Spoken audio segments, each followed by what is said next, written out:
In the winter of 1945, as the world's greatest war neared its end, three men met in a palace to decide the fate of millions: Franklin D. Roosevelt of the United States, Winston Churchill of Great Britain, and Joseph Stalin of the Soviet Union. Together they formed an uneasy alliance, bound by necessity, divided by ideology, and united by one common goal: the defeat of Nazi Germany.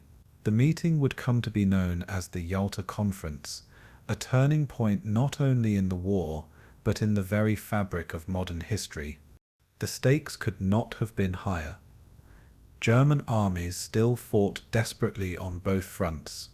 Japan remained undefeated in the Pacific, and millions of lives still hung in the balance. Yet Roosevelt, Churchill, and Stalin understood that victory was no longer in doubt. Instead, the great question became what would happen after the guns fell silent. What would happen to Germany, to Eastern Europe, to the fragile balance of power in a world scarred by 6 years of total war? These questions were not simply academic. They were the blueprint for the world order that would follow. Inside the ornate halls of the Levadia Palace, negotiations stretched late into the night.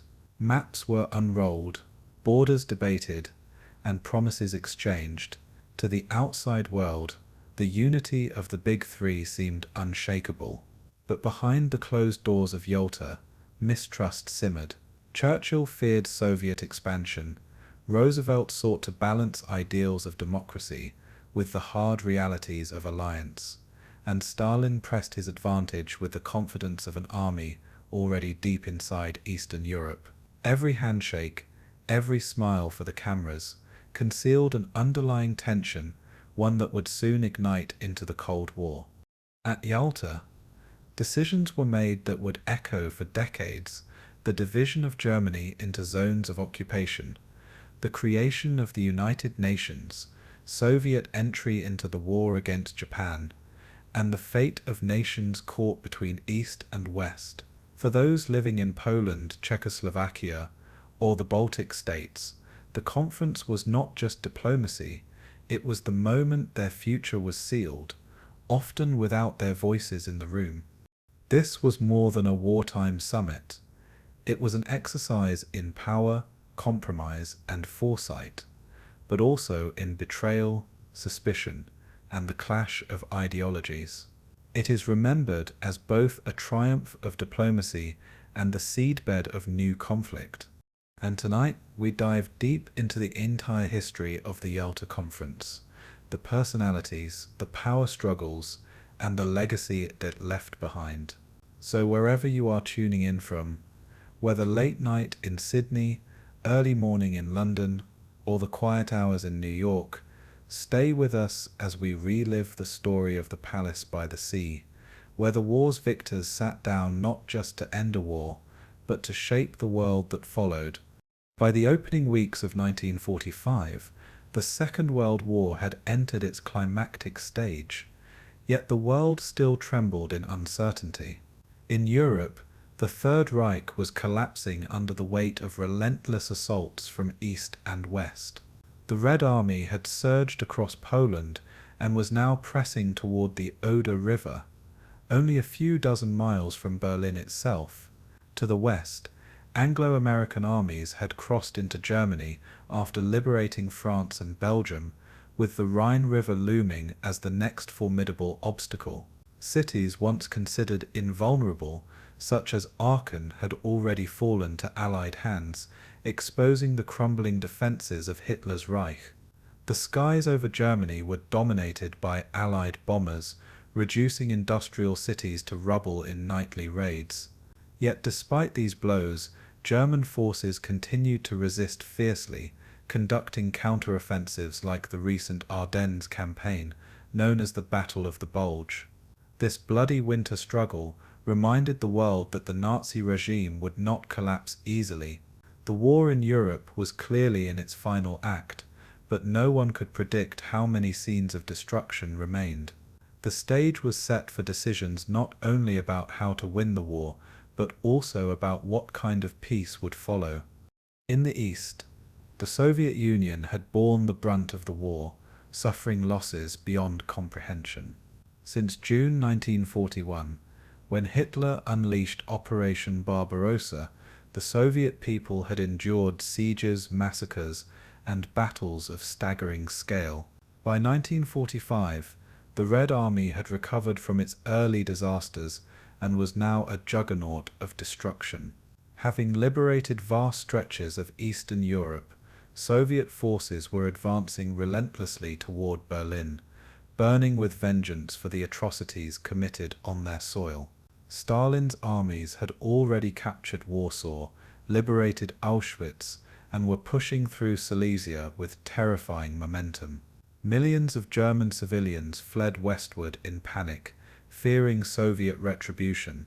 For the Allies, the unstoppable progress of the Red Army carried both relief and concern. On one hand, it promised a swift end to Nazi tyranny. On the other, it raised the troubling question of how much of Europe would fall under Soviet influence once the guns fell silent. These dual realities, gratitude and unease, framed every discussion between East and West. Victory was assured, but its shape remained uncertain. Across the Channel, in Britain, the war had already exacted a terrible toll, but the island nation stood defiant. The Blitz had scarred its cities, rationing continued to grind down daily life, and the population was weary after 5 years of sacrifice. Winston Churchill, the indomitable Prime Minister, had guided his people through the darkest days of 1940 and now stood at the threshold of victory. Yet Britain's strength was waning, its empire was overstretched, its economy drained, and its armed forces increasingly dependent on American support. Churchill knew that while the war might end with triumph, the peace could mark the decline of British global power. His goal was to secure a balance that preserved Britain's voice in the new world order. He viewed Stalin with suspicion, Roosevelt with wary partnership, and the future with both hope and dread. Britain had survived, but it could not shape the post-war world alone. For Churchill, diplomacy was as urgent as combat. At Yalta, he intended to fight for Britain's place at the table of destiny. Across the Atlantic, the United States had emerged as the arsenal of democracy and was now the driving engine of Allied victory. Since Pearl Harbor, American industry had produced planes, tanks, and ships on a scale never before seen in history. By 1945, over 11 million Americans were under arms, fighting in both Europe and the Pacific. President Franklin D. Roosevelt, though gravely ill, guided his nation with a mixture of optimism and pragmatism. To him, the war was not only about defeating fascism, but about building a durable peace.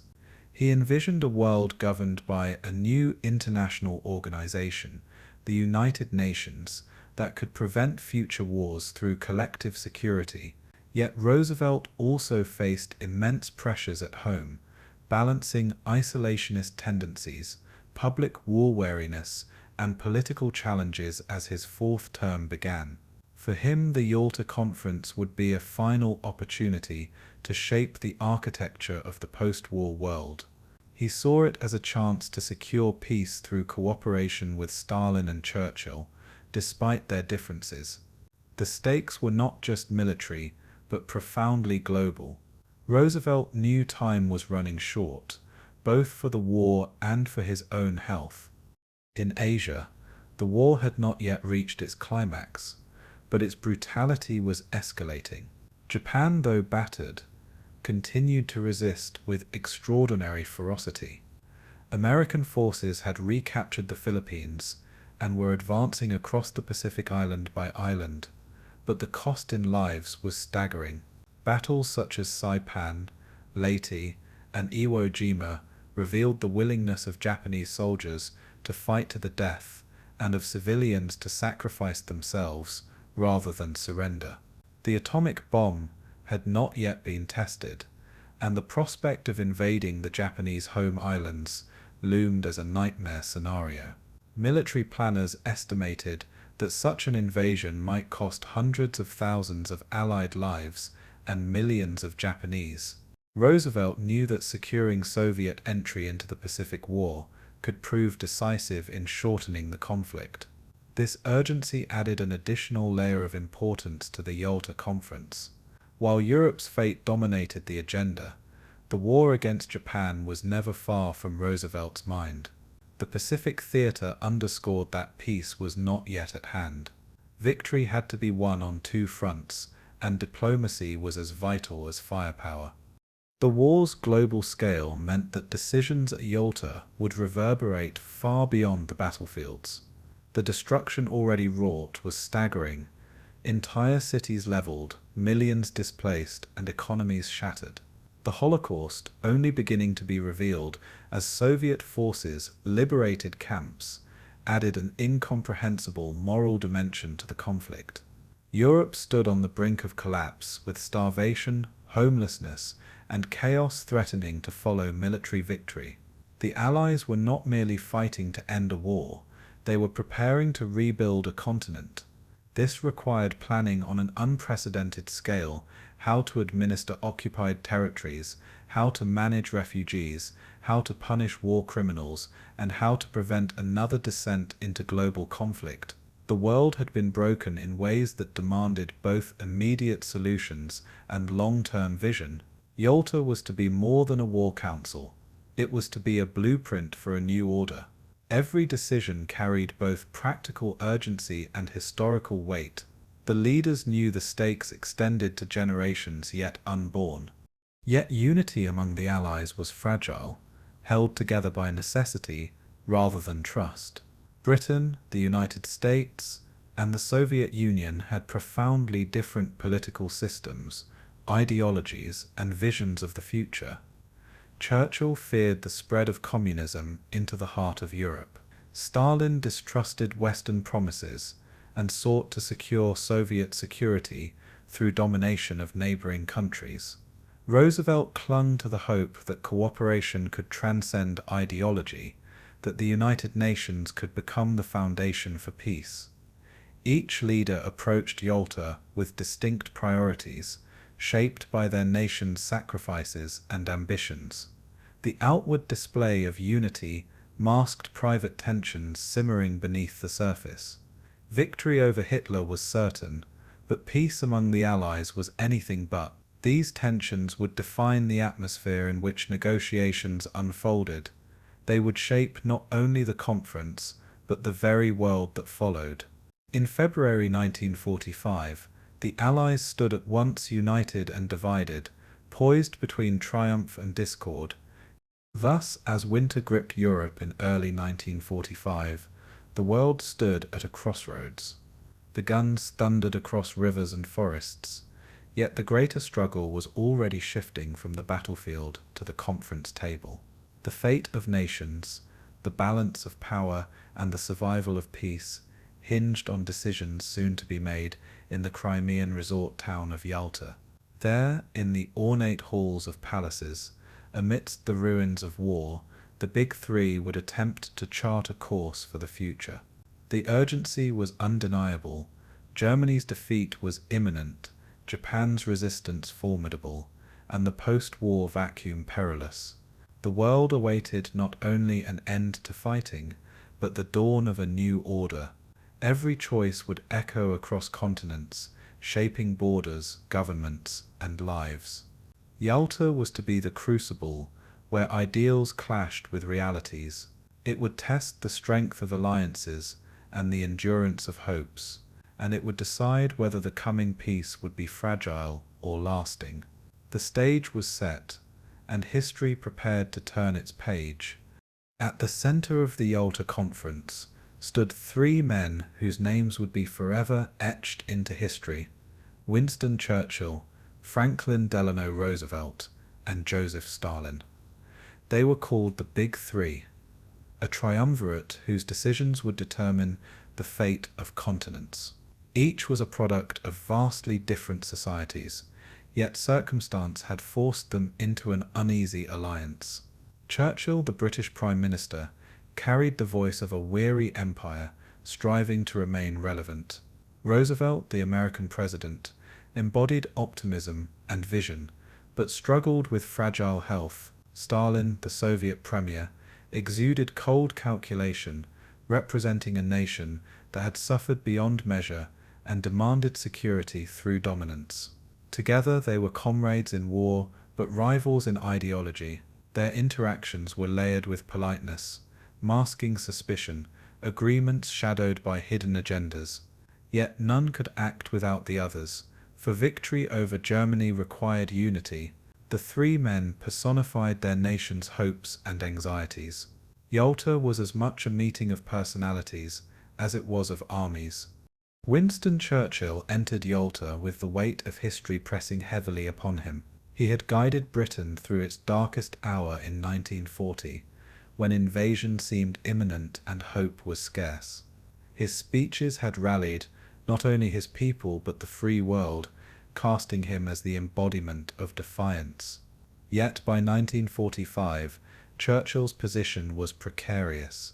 Britain's global might was waning, its economy drained and its colonies restless. He knew that the future world order would be shaped not by London but by Washington and Moscow. His goal at Yalta was to ensure that Britain remained more than a junior partner. He sought to temper Stalin's expansion and to secure American support for maintaining British influence. Churchill's leadership style was eloquent, dramatic, and steeped in history, often invoking ancient empires and eternal struggles. Yet behind his grandeur lay insecurity, for he feared Britain's eclipse. At Yalta, he would battle not only Hitler's shadow but the fading of Britain's star. His determination was fierce, but reality was unforgiving. Franklin Roosevelt approached Yalta with a different set of challenges. He was by 1945 a man physically diminished but still intellectually formidable.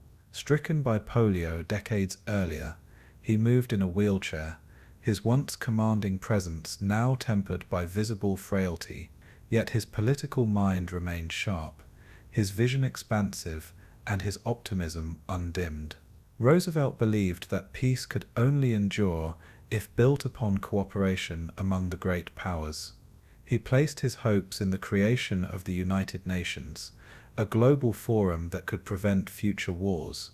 His style was pragmatic and disarming, often using charm to soften disputes and ambiguity to bridge differences. Yet he faced mounting pressure at home, where critics feared he was conceding too much to Stalin. Roosevelt balanced these concerns with the immediate military need to keep Soviet armies pressing against Germany, and later against Japan. Yalta would be his final summit, his last chance to shape the world order. He bore the weight of history even as his own strength ebbed. For Roosevelt, time was both ally and enemy. Joseph Stalin entered Yalta as the leader of a nation forged in fire and blood. The Soviet Union had endured more than 20 million dead, entire cities reduced to rubble, and unimaginable suffering. Stalin's legitimacy at home and abroad rested on the Red Army's triumphs, which had turned the tide of the war. Yet his vision for post-war Europe was starkly different from his Western allies. He sought not merely security but dominance, ensuring that nations on the Soviet border would serve as protective buffers. His leadership style was cold, inscrutable, and ruthless, honed by decades of purges and paranoia. At Yalta, Stalin spoke softly but wielded immense leverage, for his armies already occupied much of Eastern Europe. Unlike Churchill and Roosevelt, he did not need to plead for concessions. He simply demanded recognition of facts on the ground. He distrusted Western promises and assumed betrayal unless power secured his goals. Stalin's presence at Yalta embodied the hard reality that ideology bowed to military force. He was the quiet, calculating master of the table. His influence loomed as large as his armies. The Big Three had met before. most notably at the Tehran Conference in 1943. There they had laid the groundwork for the invasion of France and coordinated strategies for defeating Germany. But Tehran had also revealed their differences. Churchill had pressed for Mediterranean operations, wary of a direct assault across the Channel. Roosevelt had sided with Stalin, insisting on the invasion of northern France as the quickest way to end the war. Stalin in turn had pressed relentlessly for the opening of a second front to relieve the Soviet Union. These dynamics forged both cooperation and tension, shaping the relationships that carried into Yalta. Roosevelt positioned himself as mediator, Churchill as cautious strategist, and Stalin as demanding partner. Tehran proved that unity was possible, but fragile. It foreshadowed the rivalries that would intensify in Crimea. The ghosts of Tehran lingered in every discussion at Yalta. They reminded each leader that alliances were marriages of necessity, not affection, and they showed how thin the line between partnership and rivalry truly was. At Yalta, the contrast between the three men were impossible to ignore. Churchill, eloquent and theatrical, often spoke in sweeping historical analogies that sought to inspire as much as persuade. Roosevelt, weary but charming, preferred to downplay conflict, often leaving details vague in hopes of preserving goodwill. Stalin, guarded and precise, spoke sparingly but effectively, offering concessions when it suited his interests, and pressing advantages when the moment was ripe. Their body language told as much as their words, Churchill puffing his cigar with visible impatience, Roosevelt smiling even through pain, Stalin scribbling notes with cold detachment. Each man relied heavily on aides, yet each maintained ultimate control over decisions. The interplay of style shaped the tone of negotiations, alternating between warmth, tension, and suspicion. Allies in name, they were rivals in vision. Unity was maintained only through constant maneuvering. The table at Yalta became both a battlefield and a stage. Every word carried layers of meaning. Every silence spoke volumes. Mutual suspicion was never far from the surface. Churchill feared that Stalin's promises of democracy in Eastern Europe were hollow, masks for Soviet domination. Roosevelt worried that Churchill sought to preserve imperial privilege at the expense of genuine cooperation. Stalin distrusted both, convinced that the West might one day turn against him as they had in 1918 during the Russian Civil War. Each leader carried scars of past betrayals and clashing ideologies. Even moments of camaraderie could not erase these doubts. The conference was thus conducted in an atmosphere of guarded smiles and veiled intentions. Agreements were reached, but often with private reservations and unspoken caveats. Trust was a fragile currency, spent cautiously and rarely replenished. Behind closed doors, aides whispered about concessions and betrayals. The war bound them together, but peace threatened to drive them apart. In this tension lay the seeds of the Cold War. Yalta was less a union than a negotiation of distrust. The Big Three thus embodied both the promise and peril of Allied cooperation. Churchill carried the legacy of empire and the eloquence of defiance. Roosevelt brought vision and charm, but also the fragility of fading health. Stalin wielded power through force and fear, his victories giving him unparalleled leverage. Together, they had defeated Hitler's war machine. Separately, they represented incompatible visions for the post-war world. Their prior interactions at Tehran had proven cooperation was possible, but fragile, a truth that now returned with greater urgency. Rivalries and suspicions shadowed every handshake, every toast, every carefully phrased communique. Yet for all their differences, they shared one truth: the world could not be rebuilt without them. History had thrust them into a partnership. None had chosen, but all were bound to uphold. Yalta was their stage, and the future their script, In their hands lay the destiny of nations, and in their tensions lay the birth of a new world order. Selecting a site for the Big Three's second wartime summit was no simple matter. Europe in early 1945 remained a battlefield, with front lines shifting, skies contested, and submarines prowling beneath the seas. Churchill, Roosevelt, and Stalin needed a location secure from enemy attack but accessible to their vast entourages of diplomats, military staff, and security personnel. The options were limited, as neutral or Western-friendly locations often seemed unsafe or politically undesirable.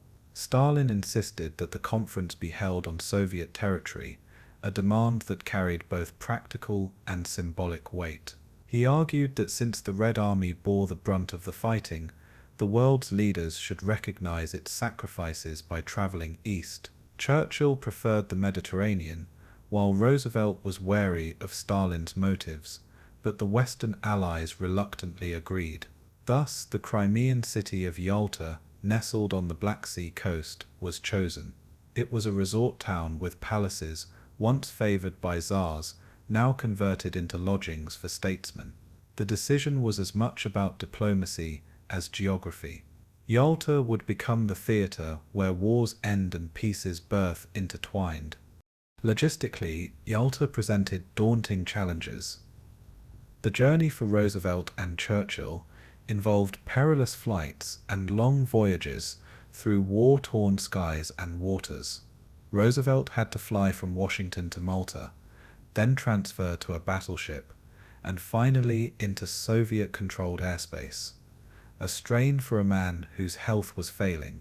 Churchill, though more robust, faced similar hurdles, bringing with him a large retinue of advisors and aides. Stalin, by contrast, traveled a comparatively short distance from Moscow, maintaining the advantage of hosting on home soil. For the Western Allies, the voyage symbolized both commitment and concession, a recognition of Stalin's importance in the alliance. Supplies, communications equipment, and security detachments had to be shipped into the Crimea, straining resources. Roads to Yalta were poor, bridges damaged, and infrastructure limited by years of war. Yet the Soviets worked feverishly to prepare the palaces and the town for their prestigious guests. The logistical feat was enormous, a microcosm of the larger effort to keep the fragile alliance functioning. Yalta's remoteness magnified the drama of the summit. It was not convenience but necessity and symbolism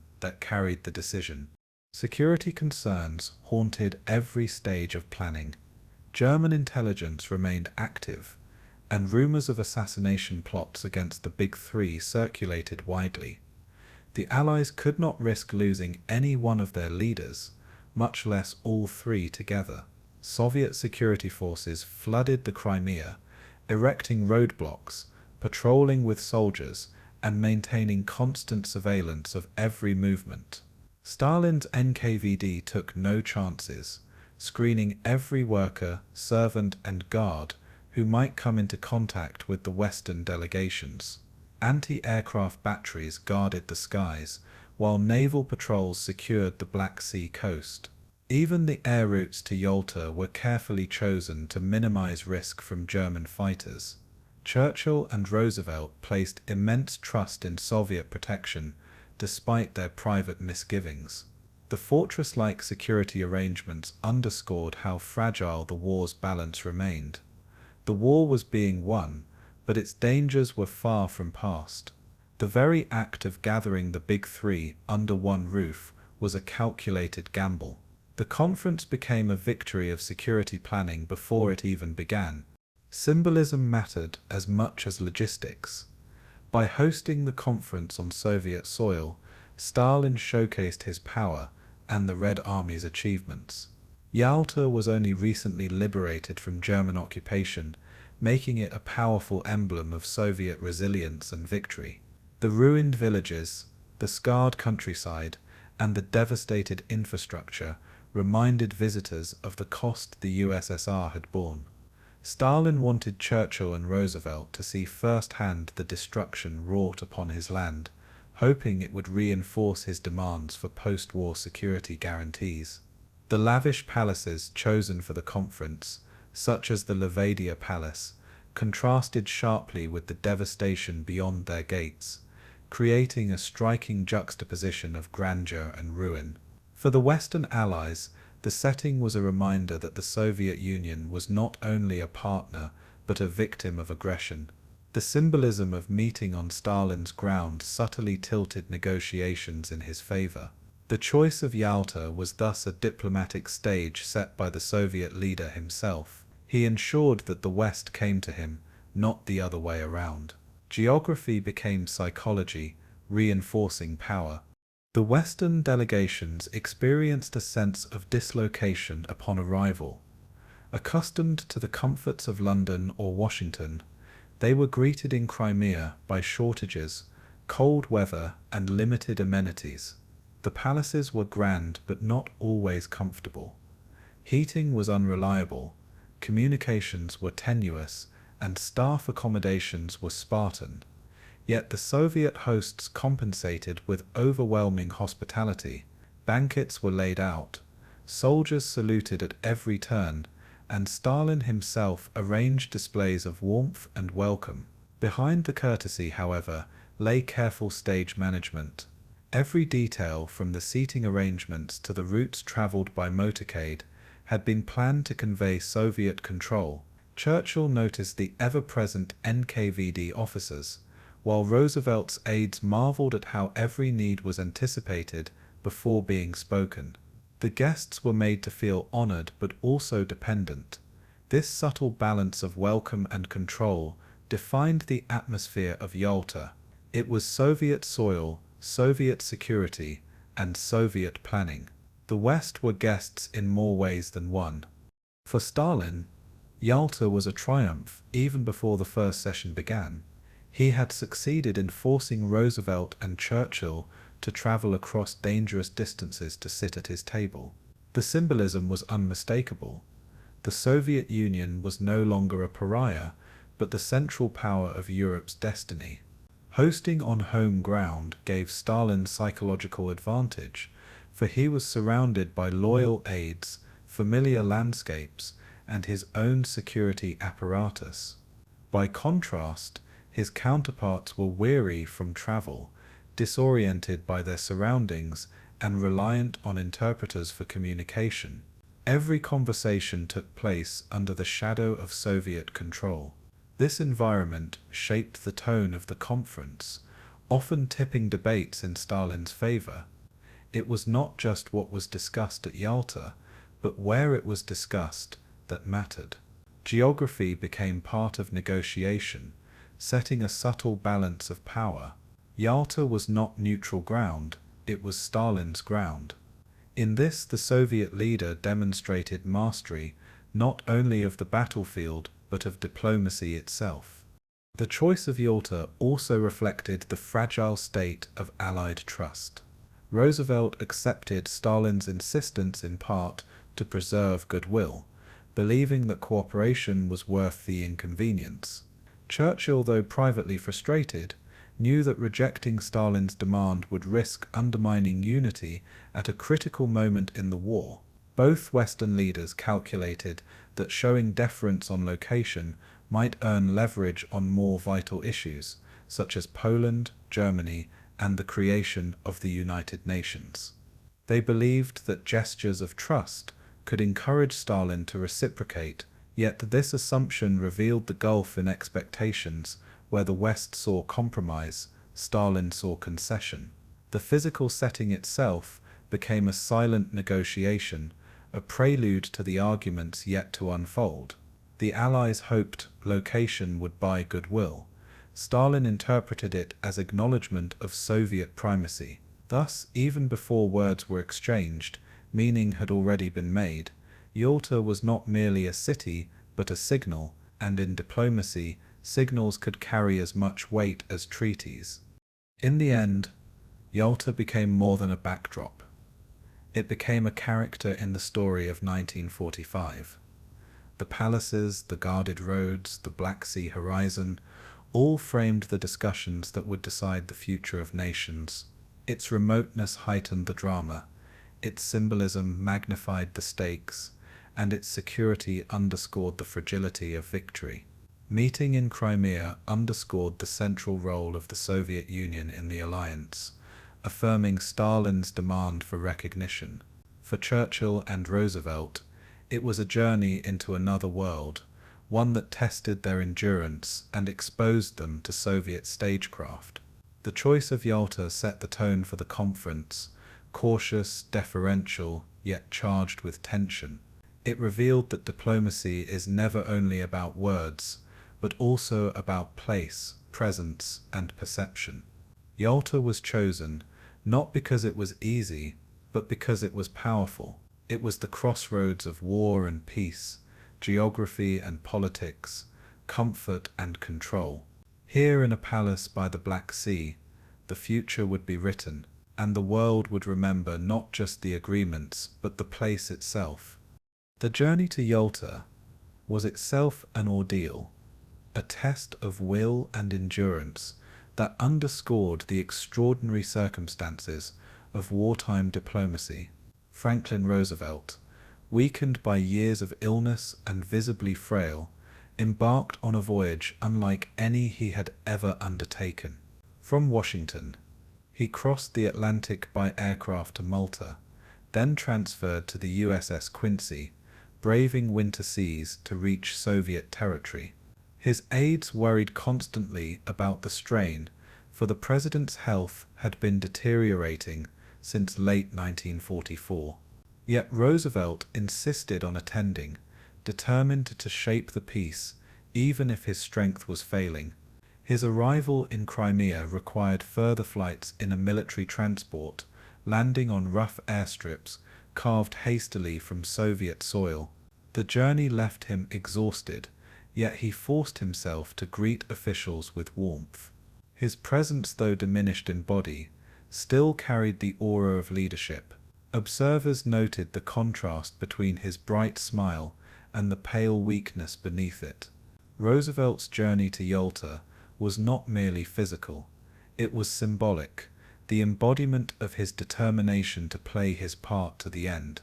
The frailty of his body stood in stark contrast to the urgency of his mission. Churchill's arrival was equally dramatic, though for different reasons. The British Prime Minister travelled with his characteristic entourage, military officers, political advisers, secretaries, and even his personal comforts, including cigars and brandy. His staff numbered in the hundreds, reflecting both the complexity of negotiations and Churchill's need for constant counsel. The journey by air and sea was long, yet Churchill appeared vigorous despite the toll of age and years of war. He brought with him the gravity of Britain's legacy, determined that his nation would not be overshadowed by the superpowers surrounding him. Upon landing, Churchill was immediately struck by the bleakness of Crimea. Bombed-out towns and scarred roads bore witness to the ferocity of German occupation and Soviet liberation. His motorcade wound through devastated landscapes, soldiers lining the roads with rifles at the ready. The sight reminded him that he was in Stalin's world, a land forged by suffering and blood. For Churchill, the journey was a forewarning of the negotiations to come. The Allies might share victory, but the Soviet Union had paid in blood beyond measure. This reality loomed in his thoughts as he entered Yalta. For Roosevelt's party, the arrival was almost surreal. The president was carried into the palaces by aides, his frail body cloaked in blankets against the winter chill. His physicians whispered warnings about the strain, but Roosevelt brushed them aside, insisting he was fit to carry out his duty. Observers were startled by how thin he appeared, his face gaunt, his movements slow. Yet his eyes retained their sharpness, and his voice, though quiet, carried authority. Roosevelt's physical weakness became part of the theatre of Yalta, reminding both allies and adversaries of his limited time. Stalin, ever calculating, noted the president's frailty, Understanding it gave him leverage at the table. Churchill, by contrast, felt protective of his American partner, sensing that Roosevelt's willpower outstripped his endurance. The spectacle of the leader of the free world arriving so diminished added a poignant weight to the proceedings.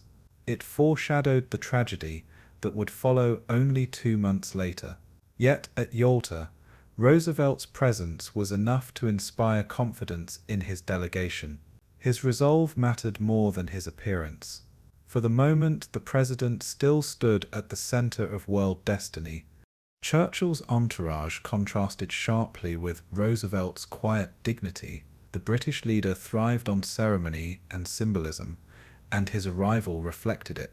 Motorcades of British staff cars, officers in crisp uniforms, and the fluttering Union Jack announced his presence. Churchill made a point of greeting Soviet officers warmly, even as he quietly distrusted their intentions. He was careful to project energy and gravitas, puffing on his cigar and delivering witty remarks to ease tensions. His staff carried crates of supplies, bottles of whiskey, typewriters, and boxes of documents, making the British camp resemble a small government in exile. This parade of energy reflected Churchill's leadership style, dramatic, deliberate, and steeped in the rituals of statecraft. Yet behind his bravado lay deep concern. He worried that Britain's diminishing strength would be obvious to both allies and rivals. He knew that Roosevelt and Stalin held the greater cards, and his challenge would be to keep Britain relevant. His entourage symbolized not only his pride, but also his anxiety. The arrival was theatre, but also a declaration. Britain was present, and Churchill intended to be heard. Stalin's arrival was entirely different in tone. Austere, controlled, and carefully staged to convey authority. Unlike his counterparts, he travelled a shorter distance, escorted by loyal guards, and surrounded by the machinery of Soviet power. His motorcade swept into Yalta with precision, Soviet flags flying and soldiers saluting along the route. There were no flourishes of personality, no gestures of weakness, no entourage designed to impress through spectacle. Stalin's very restraint was calculated theatre, a reminder that he needed no props to assert power. His presence radiated control, as if the entire Crimea bent to his will. The city, lined with troops and police, had been remade into a fortress in anticipation of his guests. When he entered the palaces, it was not as a host seeking approval, but as a master surveying his domain. Stalin's careful stage management was evident in every detail, from the Soviet guards posted outside to the curated displays of hospitality. His arrival declared this was Soviet soil, and his power here was absolute. The message was unmistakable. At Yalta, Stalin would negotiate, but never concede the dignity of dominance. The contrast among the three leaders' arrivals set the stage for the conference itself. Roosevelt embodied sacrifice and determination, a frail figure who had crossed oceans to ensure peace. Churchill projected energy and tradition, bringing with him the trappings of empire and eloquence. Stalin exuded quiet power, confident and immovable, rooted in the soil of his own land. Their entrances revealed their strategies before a word was spoken. Roosevelt sought cooperation, Churchill sought relevance, and Stalin sought recognition of Soviet primacy. The journeys themselves shaped perceptions, reminding every delegate of the stakes at play. The West had come to Stalin, not the other way around. This symbolism would haunt every conversation that followed.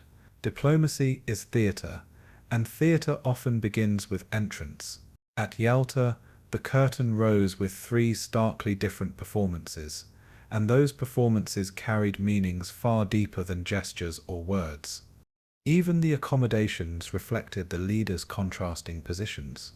Roosevelt was housed in the Levadia Palace, once the summer retreat of the Russian Tsars, its grandeur masking the president's frailty. Churchill occupied the Vorontsov Palace, its Gothic architecture echoing Britain's imperial heritage. Stalin, though capable of claiming any space, chose to reside nearby in simpler quarters, reinforcing his image of modest discipline. The arrangement was not accidental. The palaces themselves became symbols of national character and status. Roosevelt's suite had to be adapted for his medical needs, while Churchill's quarters bustled with his staff and their endless papers.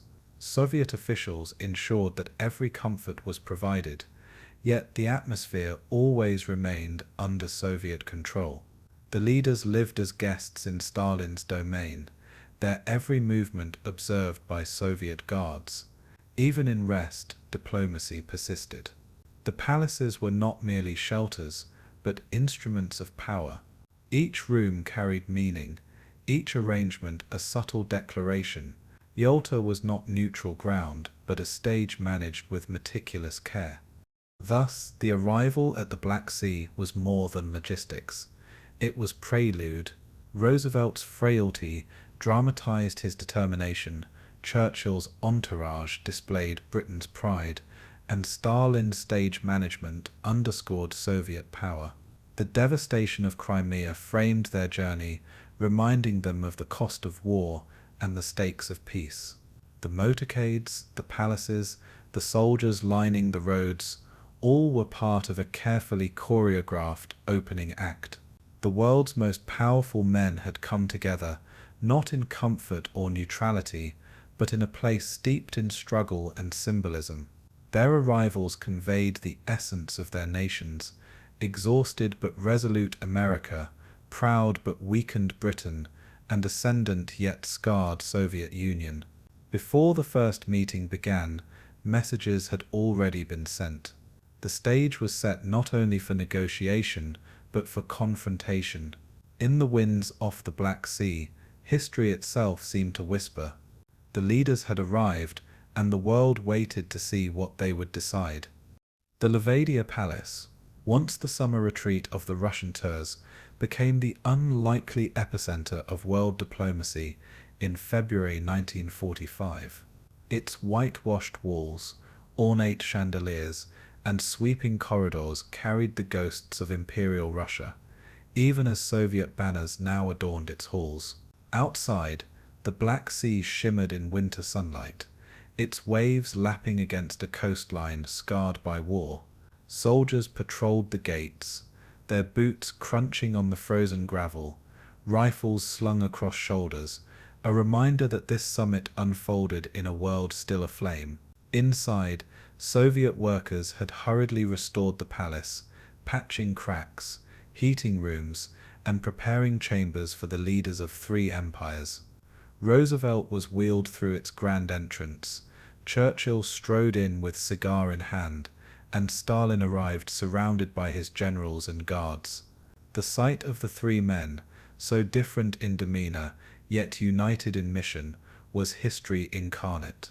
The setting was opulent yet tense, regal yet fragile. For the Soviets, it was a showcase of survival and rebirth. For the West, it was foreign ground, rich with symbolism. The Levadia Palace became both stage and actor in this drama of power. The opening ceremony was a masterpiece of diplomatic theater. Stalin, host and victor, welcomed his allies with a cool handshake and a measured smile, his steel-grey eyes betraying nothing of his inner thoughts. Roosevelt, though weak, summoned his charm, addressing the gathering with warmth that belied his exhaustion. Churchill, resplendent in uniform, exuded determination, determined to show that Britain still mattered despite its waning power. Around them stood aides, interpreters, and officers, each carefully positioned according to protocol. Every gesture mattered: who entered first, who stood longest, who sat nearest to Stalin's chair. The Soviets ensured their leader appeared central, flanked by the Westerners, as if visually confirming his ascendancy. To observers, it seemed cordial, yet the atmosphere crackled with unspoken rivalries. The handshakes lingered a second too long, smiles too carefully rehearsed. Beneath the surface of ceremony lay the sharp edges of mistrust. Diplomacy at Yalta began not with words but with symbols, and those symbols spoke volumes. The conference table itself became a battlefield of perception. A large oval, draped in fine cloth, dominated the room, with nameplates carefully arranged to give equal weight to each power. Yet even here, Stalin's position was subtly elevated, his chair higher, his seat directly in line with the main doors.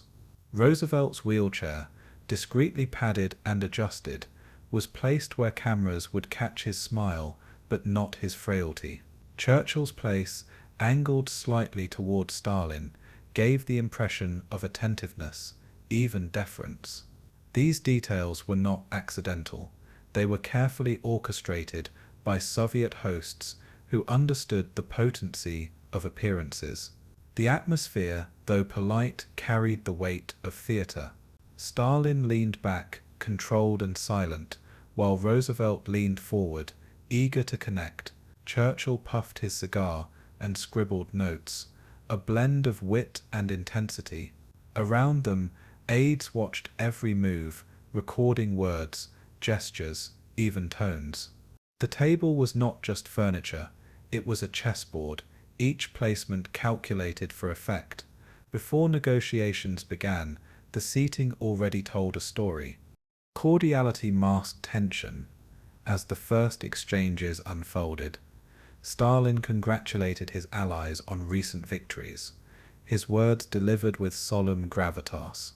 Roosevelt replied with optimism, speaking of unity and a lasting peace, while Churchill added eloquence about sacrifice and shared resolve.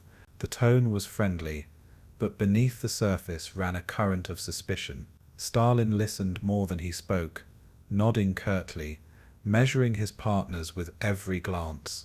Roosevelt, weakened yet hopeful, sought to maintain goodwill, aware that his strength lay in charm rather than force. Churchill, more wary, pressed his lips into a smile even as his mind tallied Soviet ambitions. The air was thick with politeness, yet each sentence carried hidden meaning. Compliments doubled as probes, jokes as veiled warnings. The conference had opened in harmony, but the harmony was fragile, like the palace itself, beautiful on the surface yet cracked beneath. The atmosphere promised both grandeur and danger. Yalta's opening moments foreshadowed the delicate dance to come. The presence of entourages added layers of complexity to the atmosphere. Behind Roosevelt sat Harry Hopkins, frail but shrewd, whispering counsel into the president's ear. Churchill was flanked by Anthony Eden, his foreign secretary, and an array of generals ready with figures and maps. Stalin relied on Molotov, his loyal commissar, to amplify his authority and sharpen his points. Interpreters bridged languages, their voices echoing across the table, transforming sentences into instruments of persuasion. Each advisor's presence was a signal, each whisper a maneuver. The Soviets had filled the palace with clerks, typists, and guards, ensuring that the environment itself bent to their control. Western aides often felt outnumbered, overwhelmed by the efficiency of Soviet organization. Even the smallest exchanges, a nod, a glance, a smile, were scrutinized by staffers who would later relay their impressions to capitals far away. The delegations filled the palace with the hum of preparation, each side calculating moves before they were made. The conference room thus became a theater of layers, with the big three as lead actors, their entourages as the chorus. The drama was total, and no gesture went unnoticed. Hospitality mingled with unease in the corridors outside the main hall. Soviet servants carried trays of food, offering caviar, vodka, and hearty dishes meant to impress and overwhelm. Banquets were staged with precision, long tables laden with delicacies despite the hunger that gripped much of Europe. Churchill raised toasts with gusto, offering florid speeches that drew laughter and applause. Roosevelt sipped carefully, Aware of his fragile condition, but unwilling to dampen the mood, Stalin raised his glass sparingly, watching as his guests indulged, using the banquets as opportunities to observe their personalities. These feasts, though cheerful, were part of the larger performance. Laughter echoed through gilded halls, yet eyes remained watchful, ears alert. Every toast concealed a subtle message, every clink of glass a test of unity. The palace glowed with light and music, but shadows lingered in its corners. Yalta's cordiality was genuine yet calculated, warm yet watchful. Hospitality softened the edge of mistrust, but it never erased it. The weather itself seemed to reflect the mood of the opening sessions. Outside, snow dusted the gardens, muffling the sound of guards' boots and motorcars. The cold air crept through cracks in the palace walls, reminding delegates of the harsh reality beyond their gilded chambers. Inside, fires burned in ornate hearths, casting flickering shadows that seemed to dance alongside the negotiations. The grandeur of chandeliers contrasted with the fragility of wartime infrastructure, where heating often faltered and electricity flickered. Delegates huddled in coats during breaks, their breath visible as they whispered in corridors. The environment reminded all that this was not Geneva or Washington. It was a land carved by war, still trembling from invasion. The physical discomfort added to the psychological strain. As the big three exchanged smiles and pleasantries, their staffs shivered, their pens scratching on cold paper. The cold air was both literal and symbolic, a chill that ran beneath the warmth of diplomacy. Yalta opened not in comfort but in tension, its atmosphere shaped by war itself. Thus, the opening of the Yalta Conference became an event layered with meaning. The Levadia Palace, dressed in finery but scarred by history, stood as both host and symbol. Roosevelt's charm, Churchill's vigor, and Stalin's control played across a stage set for careful diplomacy. Cordiality reigned, but beneath it lay mistrust, calculation, and the weight of unspoken agendas. Every gesture, from a handshake to a toast, became part of the negotiation. Every placement of a chair, every glance across the table, carried significance. The atmosphere was not merely ceremonial, it was strategic, a silent contest of power and perception. Yalta opened with grandeur, yet also with tension, the future of the world hanging in the balance. It was diplomacy as theatre, politics as performance, history unfolding in rooms where every word mattered. The opening moments captured the essence of wartime alliance, unity in appearance, rivalry in reality. Beneath the cordial smiles, the stage was already set for conflict. The conference had begun, and with it the struggle for the post-war order. From the outset of Yalta, the fate of Germany loomed as the most urgent and divisive question on the table. The Allies were united in their demand for unconditional surrender, a principle declared at Casablanca in 1943 and reaffirmed here with solemn resolve. There would be no separate peace, no negotiated settlement, no room for the survival of a Nazi remnant. Germany would be crushed militarily, occupied politically, and restructured economically to prevent any resurgence of militarism. Roosevelt emphasized the moral necessity of unconditional surrender, framing it as justice for the crimes of aggression and genocide. Churchill, though wary of sowing despair among ordinary Germans, conceded that leniency would be folly. Stalin, with his deep scars from the Eastern Front, pressed hardest for vengeance, demanding nothing short of Germany's total dismantling. Yet beneath this consensus simmered differences over what unconditional truly meant. Did it signify annihilation or reconstruction under strict Allied oversight? The Big Three agreed in principle but diverged in detail. Germany's surrender was certain, but the future of the German state remained an open question. and in that ambiguity lay seeds of future discord. The discussion quickly turned to the question of occupation, a practical necessity in a shattered land. All three leaders agreed that Germany must be divided into zones, each administered by one of the victorious allies. Roosevelt and Churchill pressed for a fourth zone for France, seeking to bolster their Western partner and limit Soviet dominance.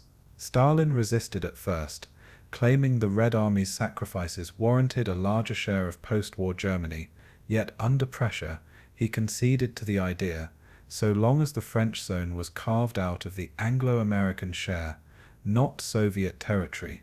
This subtle concession foreshadowed the tensions of the Cold War, where each power sought influence without ceding ground. The map of Germany, still under Nazi control, was being redrawn in anticipation of its fall. Lines on paper hinted at borders to come, though no one yet knew how permanent they would be. For Roosevelt, occupation zones represented order. For Churchill, they symbolized balance. For Stalin, they embodied control. The division of Germany was both a solution and a prelude. It was meant to secure peace, but it also laid the architecture of division. Stalin argued fiercely for harsh measures, demanding that Germany never again rise as a threat to the Soviet Union. He pointed to the devastation of his homeland, with entire cities reduced to ashes, and insisted that Germany must be dismembered into smaller states.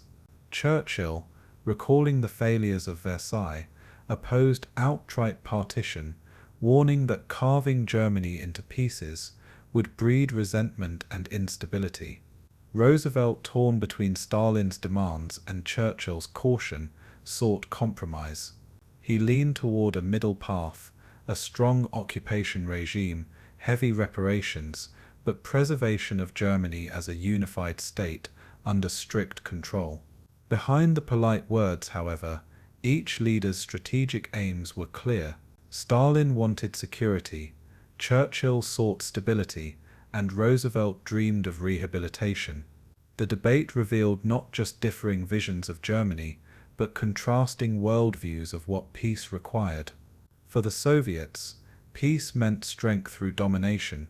For the British, it meant balance through diplomacy. For the Americans, it meant transformation through reform. These visions clashed, even as the rhetoric of unity persisted. The question of Germany was not only about territory, but about philosophy. The reparations debate intensified the discussion, touching on economics, justice, and morality. Stalin demanded colossal payments, initially proposing $20 billion, half of which would go to the Soviet Union.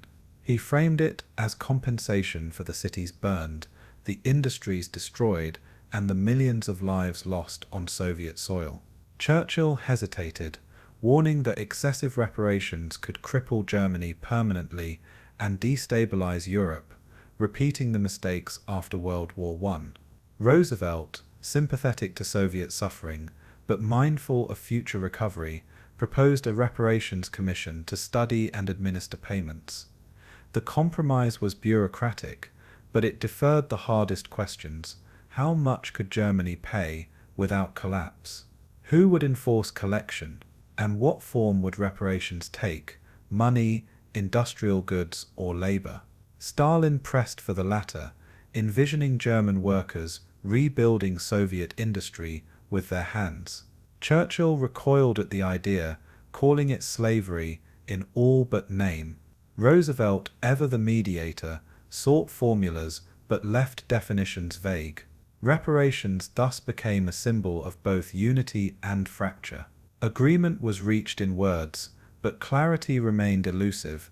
Behind these debates lurked unspoken fears. Stalin suspected that the Western Allies, once victorious, might turn to Germany as a bulwark against Soviet influence.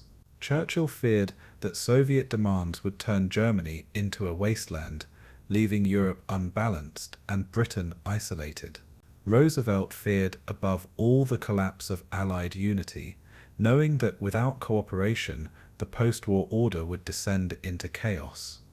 Each leader spoke of Germany but their minds were on the world to come. Would Germany be a buffer, a bridge, or a battlefield in the emerging order? No consensus emerged, only uneasy compromise. Stalin's insistence on security, Churchill's emphasis on balance, and Roosevelt's hope for reconstruction coexisted uneasily in the Yalta agreements. Germany's fate was decided in outline, but not in detail. It would be divided, occupied, punished, yet also preserved as a unit for eventual rebuilding. These contradictions reflected not indecision, but the impossibility of reconciling three visions into one. The fate of Germany mirrored the fate of the alliance, united in victory, divided in peace.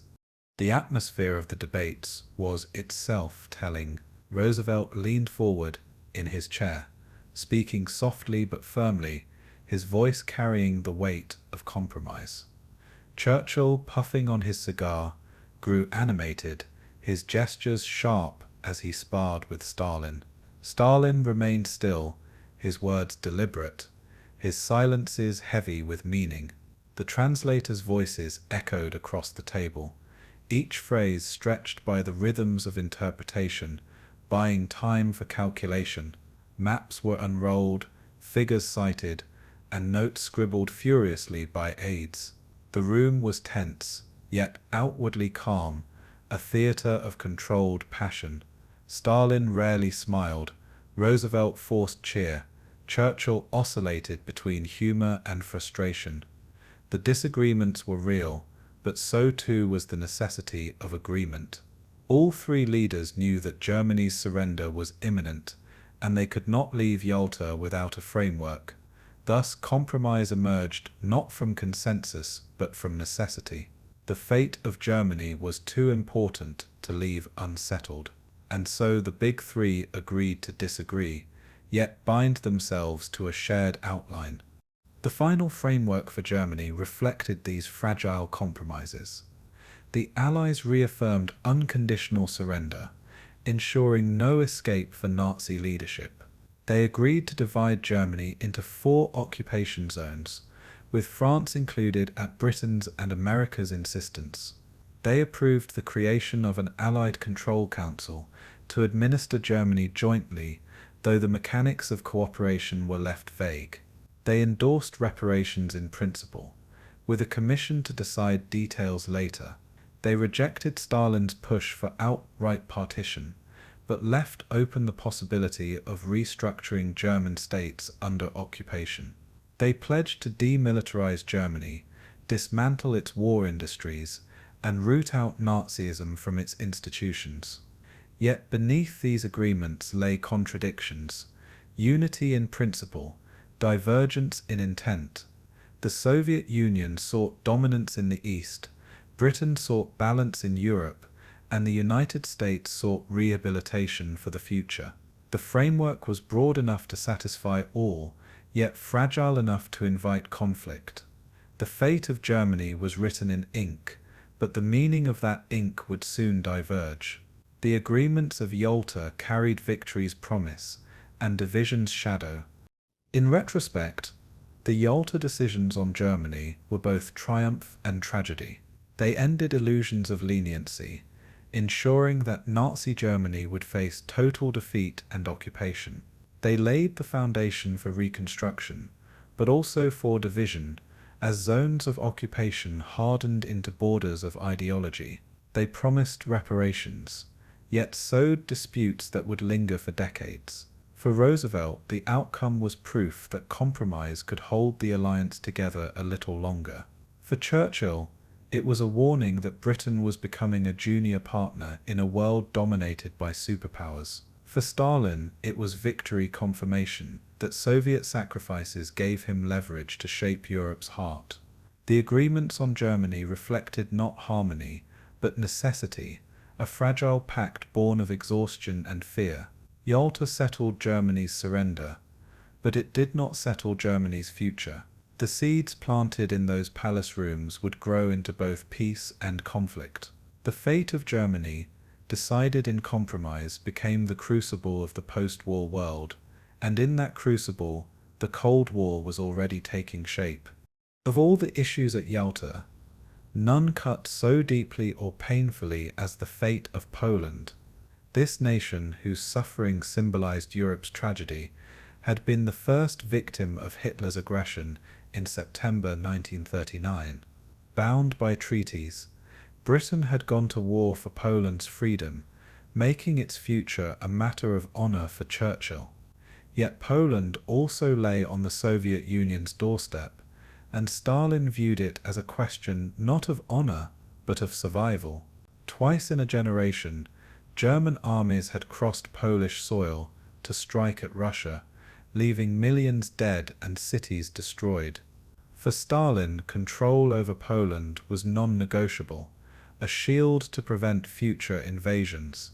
For Churchill, Poland was a test of Allied morality, proof that they were not merely replacing one tyranny with another. Roosevelt, caught between his Allies' passion and Stalin's steel, sought compromise, fearing that pushing too hard would shatter unity. Thus, around the Yalta table, Poland became more than a nation. It became the embodiment of trust, betrayal, and the balance of power.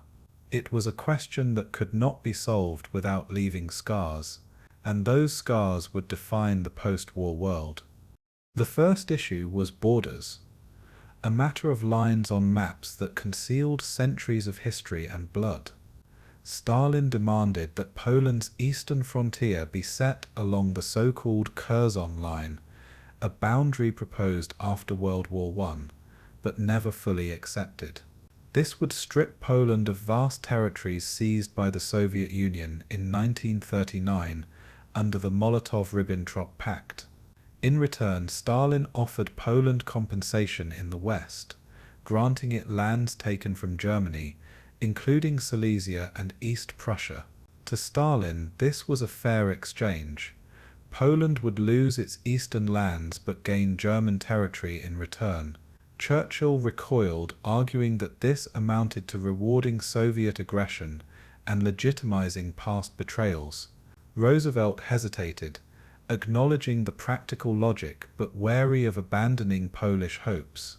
Polish leaders in exile, sitting in London, saw it as a second partition, this time sanctioned by their supposed allies. The debate was as much about morality as geography, as each line drawn meant lives uprooted, cultures displaced, and nations redefined. Borders were not mere maps at Yalta, they were instruments of destiny. And Poland's destiny was being traded like a pawn on a board. The second issue was government, and here the tensions grew sharper still. In Warsaw, Stalin had already established a Soviet-backed Lublin Committee, a puppet regime that followed Moscow's orders. In London, the Polish government in exile, loyal to the Allies, claimed to be the true representative of the nation. Churchill pressed hard for the restoration of legitimacy to the London Poles, while Stalin dismissed them as fascist agents unfit to govern. Roosevelt sought middle ground, proposing a coalition that would merge the two groups into a provisional government until free elections could be held. Stalin agreed in words but not in spirit, making vague promises that masked his intention to keep Poland under his grip. The Western Allies clung to the hope of compromise, even as Soviet troops and secret police tightened control in Poland itself. For the Poles, watching from afar, the arguments at Yalta decided their fate without their presence. They were not at the table, they were the table. Their nation was carved and recarved in their absence. It was diplomacy at its cruelest, where survival meant subordination. Churchill fought fiercely for Poland, often raising his voice in defense of Britain's war pledge. He reminded Stalin that Britain had not gone to war for empire or gain, but for principle, the principle that small nations had the right to live free. Stalin listened impassively, puffing on his pipe, occasionally offering sardonic remarks. He insisted that Poland must be friendly to the Soviet Union, meaning, in practice, submissive. To him, Churchill's arguments were sentimental, detached from the brutal realities of war. Roosevelt, though sympathetic, remained cautious, unwilling to risk breaking Stalin's cooperation before Germany was defeated, or before the Soviet Union entered the war against Japan. Thus, Churchill found himself isolated, a lone voice shouting against a tide of pragmatism and power. The Prime Minister's eloquence filled the palace halls, but Stalin's silence often outweighed it. Roosevelt's compromises softened Churchill's blows, diluting passion into platitudes. In those moments, Britain's decline was palpable. Churchill carried moral weight, but Stalin carried armies. And at Yalta, armies counted more than ideals. Roosevelt's role in the Polish debate was both pivotal and tragic. He yearned to preserve unity, believing that cooperation with Stalin was essential for the creation of the United Nations and the stability of the post-war world. To him, pressing Stalin too hard on Poland risked unraveling the greater project of peace. He suggested formulas, inclusion of democratic leaders in Poland's government, promises of free and unfettered elections, and vague commitments to pluralism. Stalin nodded, agreeing in principle, while carefully avoiding specifics. Roosevelt knew he was bargaining with a man who held all the cards, yet he clung to the hope that Stalin's word could be trusted if enshrined in public communiques. His optimism, shaped by his idealism and failing health, contrasted with Churchill's grim realism. To Roosevelt, Poland was part of a larger mosaic. To Churchill, it was the keystone of Allied honor. The president sought peace through compromise, the prime minister through principle. Stalin exploited both, offering promises he never intended to keep. Thus, Roosevelt's diplomacy bought time but not freedom. It preserved unity, but at Poland's expense. For Stalin, the Polish question was simple: security, control, and legitimacy. He reminded his allies that the Red Army had liberated Poland at great cost and therefore had the right to shape its government. He painted the London Poles as reactionaries who would conspire with Germany against the Soviet Union, framing their exclusion as necessity, not choice. He argued that Poland's new borders, westward and expanded, would make it stronger, not weaker. Behind these arguments lay the iron fist of power. Soviet troops already occupied Polish soil, and no Western army could remove them. Stalin's tone was calm, but his position was immovable. He used the language of fairness while exercising the reality of force. Churchill and Roosevelt might debate principles, but Stalin spoke with the authority of occupation. For him, Poland was not negotiable but inevitable. He played the statesman while acting as conqueror. The contradiction was not hidden. It was the essence of Soviet diplomacy, and in that contradiction, the future of Eastern Europe was sealed. The fragile compromise that emerged was written in the language of hope, but shadowed by mistrust. The Big Three agreed to the Declaration on Liberated Europe, promising free elections and representative governments in Poland and elsewhere. They endorsed a provisional government that would include both the Lublin Poles and other democratic leaders. They pledged that Poland would have free and unfettered elections as soon as possible, with the people deciding their own fate. To Roosevelt and Churchill, this was a lifeline, a way to claim they had not abandoned Poland. To Stalin, it was a diplomatic veil, words to satisfy allies, while the NKVD and Red Army secured reality on the ground. The compromise looked noble on paper but hollow in practice. Churchill left Yalta uneasy, Roosevelt hopeful, Stalin triumphant. The agreement was hailed as unity, but it masked division. It bought time but at the cost of truth. Poland's fate was sealed not by promises, but by power, and power, in 1945, belonged to the Red Army. In the end, Poland at Yalta became the symbol of both victory and betrayal. For the West, it marked the beginning of uneasy compromises with Stalin, justified as necessary for peace. For Poland, it marked the loss of sovereignty, exchanged for the illusion of self-determination. The borders were shifted, the government reshaped, the promises hollow. Yet the debate revealed more than the fate of one nation. It exposed the fault lines of the alliance itself.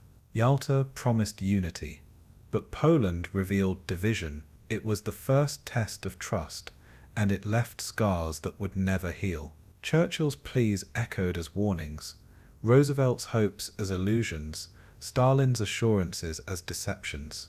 The fragile compromise on Poland was the seed of the Cold War, planted in the palaces of Yalta. It showed that even in victory, mistrust could triumph, and for the Poles it confirmed a bitter truth. They were not masters of their destiny, but pawns in the game of giants. Their tragedy was Europe's warning, and that warning would shape the world for decades to come. At Yalta, the fate of Eastern Europe hung over the discussions like an unspoken shadow, heavier even than the question of Germany.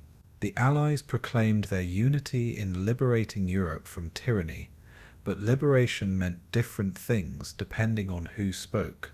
For Roosevelt and Churchill, it meant democracy, self-determination, and the rebuilding of nations ravaged by war. For Stalin, it meant security, control, and the extension of Soviet influence into lands already occupied by the Red Army. The Declaration on Liberated Europe, drafted and signed with grand ceremony, promised that all peoples freed from Nazi rule would hold free and unfettered elections. On paper, it was a triumph of Allied ideals, an affirmation that the sacrifices of war would give birth to liberty. Yet even as the ink dried, the gulf between promise and practice widened. Stalin signed with a smile, knowing that his interpretation of democracy differed profoundly from his allies. To the Soviets, democracy meant governments loyal to Moscow, shaped by communist parties and enforced by secret police. To the West, it meant pluralism, free press, and choice. In that difference lay the future conflict of the age. The Western Allies pinned their hopes on these promises, clinging to the belief that Stalin could be persuaded by principle. Roosevelt, in particular, saw the Declaration as a cornerstone of his vision for a post-war order built on cooperation and trust. He believed that by binding Stalin publicly to these commitments, the Soviet leader would be pressured to honor them, lest his reputation suffer before the world. Churchill, more skeptical, nonetheless accepted the language as the best guarantee he could secure, knowing that Britain lacked the power to enforce more. Both leaders hoped that Soviet behavior could be moderated by the framework of collective agreements. Yet these hopes were based on illusion more than reality. On the ground, the Red Army already controlled vast swathes of Eastern Europe, and with soldiers came commissars, party organizers, and security operatives. In Romania, Bulgaria, Hungary, and Poland, communist parties, though small, were elevated to positions of authority. Opposition figures were harassed, newspapers censored, and dissent crushed. The Western dream of free elections was already being strangled. Yalta's promises became fragile shields against Soviet power. Stalin's vision for Eastern Europe was rooted in deep historical fears and ruthless calculation. Twice in the 20th century, Germany had used the plains of Poland to invade Russia. The carnage of the Second World War, with 20 million Soviet lives lost, convinced Stalin that only a buffer zone could guarantee safety.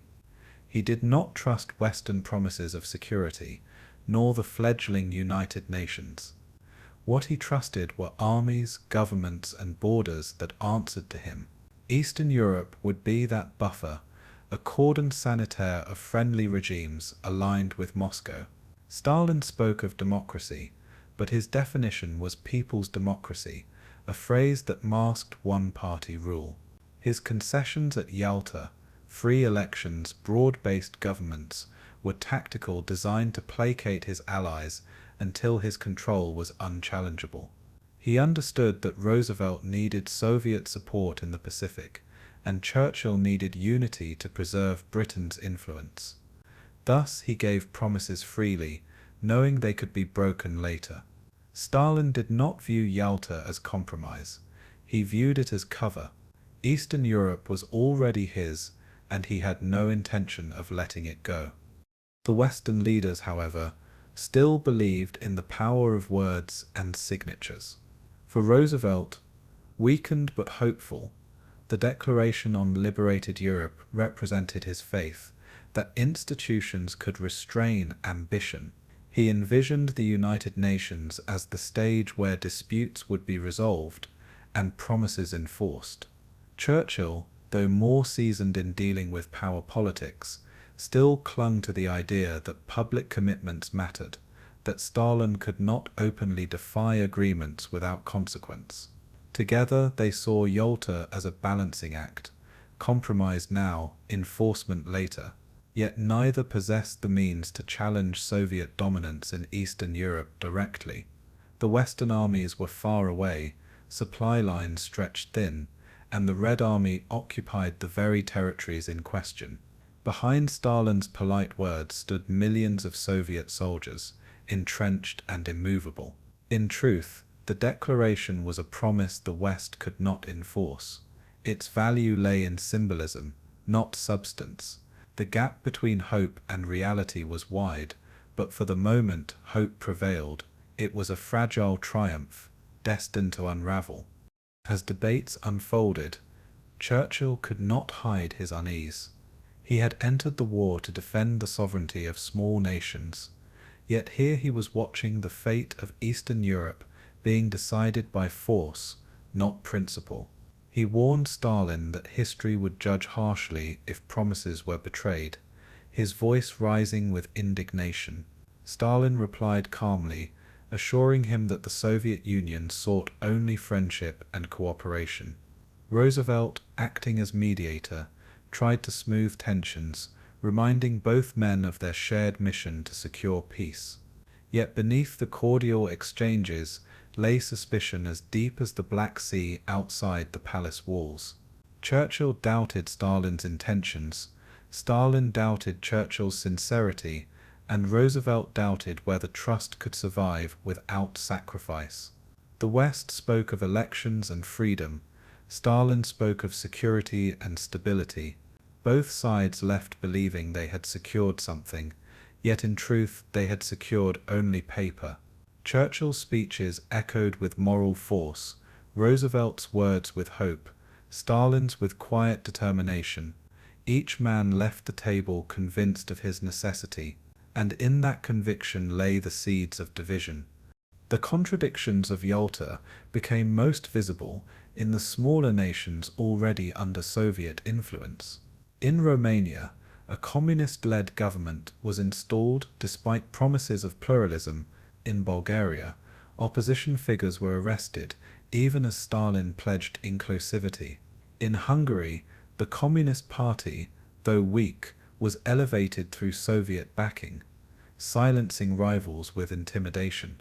These actions unfolded even as the Yalta Conference continued, proof that Stalin's words were masks for his deeds. Western leaders received reports from diplomats and resistance movements describing the tightening Soviet grip, yet they chose to believe that agreements might correct behavior. They hoped that by binding Stalin publicly, he might feel compelled to moderate privately. But Stalin's calculus was colder. Power on the ground mattered more than signatures on paper.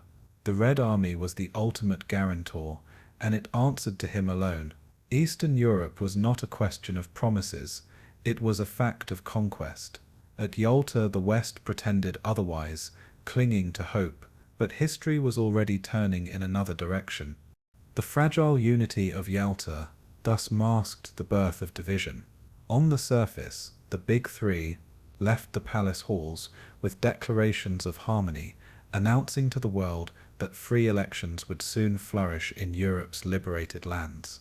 Yet inside, The Western leaders whispered doubts, while Stalin prepared the machinery of control. The seeds of the Cold War were planted not in open confrontation, but in polite agreements that concealed irreconcilable visions.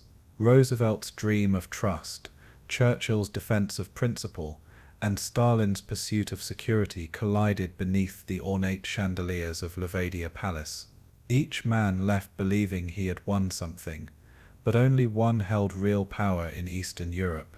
The Soviets would act, the West would watch, and promises would wither in the chill of post-war reality. Yalta became both a symbol of unity and the beginning of fracture. The West's faith in words met the East's reliance on force. In that collision lay the fault line of the modern world. The Cold War did not begin with a shout, but with a whisper, and that whisper was heard in Yalta. In retrospect, the promises of free elections in Eastern Europe were the most tragic illusions of Yalta. They revealed the limits of Allied unity, the gulf between ideals and reality, and the inevitability of confrontation between competing visions. For Roosevelt, they embodied hope, a final effort to bind Stalin to peace. For Churchill, they embodied doubt, a desperate attempt to salvage principle in the face of power. For Stalin, they embodied opportunity, a convenient veil for domination. The fragile compromise satisfied all three in the moment, but satisfied no one in the long run. Eastern Europe was liberated, yet not free, promised democracy, yet delivered dictatorship. The seeds of mistrust planted at Yalta would grow into decades of suspicion, confrontation, and division. The Cold War was not born in Berlin or Washington, but in the Crimean palaces where trust faltered and promises faded. Yalta's vision of free elections became its greatest deception, and in that deception, the modern world was forged. The dream of unity became the reality of division. Among the many issues at Yalta, one stood apart for Franklin Roosevelt: the creation of a new international organization that might preserve peace where the League of Nations had failed. For Roosevelt, this was not merely a political project, but a personal dream nurtured since the early days of the war. He envisioned a body that would unite the victorious Allies and prevent another descent into global chaos. The United Nations, as it was already being called, would be the embodiment of collective security. It would guarantee that aggressors could not rise unchecked, that disputes would be settled in council chambers rather than battlefields. Roosevelt believed passionately that this would be his legacy, one that could transcend the divisions of ideology and geography. His health was failing, but his hope was unshaken, and he pressed the subject at Yalta with urgency. He saw in this institution a chance to bind Stalin to the post-war order, to replace suspicion with cooperation. To Roosevelt, the UN was the antidote to old diplomacy, the bridge to a better world, and in the palaces of Crimea, he sought to make that vision real. The concept was ambitious but fraught with challenges. At its core was the idea of a Security Council, a body of great powers with authority to act collectively against threats to peace. The United States, Britain, the Soviet Union, and China would serve as permanent members, joined later by France. Each would wield significant influence, but the most contentious issue was the right of veto. Roosevelt proposed that each permanent member have the power to block decisions, ensuring that no action could be taken against a major power without its consent. To him, this was pragmatic. It prevented the organization from collapsing under the weight of great power rivalries. Yet to many the veto seemed a contradiction, undermining the very idea of equality and justice. Smaller nations, Roosevelt knew, would bristle, but he insisted it was the only way to secure Soviet participation. Without Stalin's assent, the UN would fail before it began. Thus the debate over the veto became the central drama of Yalta's discussion of the United Nations. Churchill's position on the United Nations was complex, reflecting both idealism and pragmatism. He welcomed the idea of a post-war peace body, recognizing that Britain, weakened by war, needed collective mechanisms to preserve influence. Yet he was wary of any system that might diminish Britain's voice among the great powers. The veto, he believed, was essential, for without it the organization would become a forum for confrontation rather than cooperation. He feared that Britain, already stretched thin, could not afford to be dragged into conflicts by votes of smaller states. At the same time, Churchill sought to ensure that Britain's status as a global empire would be acknowledged, pressing Roosevelt to confirm the importance of the Commonwealth and its seats in the General Assembly. Churchill thus embraced the UN as necessary, but viewed it through the lens of British survival. He offered eloquent support in public, but in private he tempered enthusiasm with caution. For him the UN was a shield, not a panacea. It was a mechanism to manage decline with dignity, not reverse it. Stalin approached the subject with his usual mixture of suspicion and calculation. He had no faith in lofty ideals of international brotherhood, but he recognized the utility of an institution that could legitimize Soviet power. His overriding concern was the veto, which he regarded as essential to protecting the Soviet Union from encirclement or condemnation. Without it, he warned the UN would become an instrument of the Western powers, used to interfere in Soviet affairs. Stalin's logic was cold but clear. The Red Army was already the guarantor of security in Eastern Europe, but international legitimacy could reinforce what military occupation had already achieved. He pressed Roosevelt and Churchill to accept the veto without conditions, refusing to compromise on this point.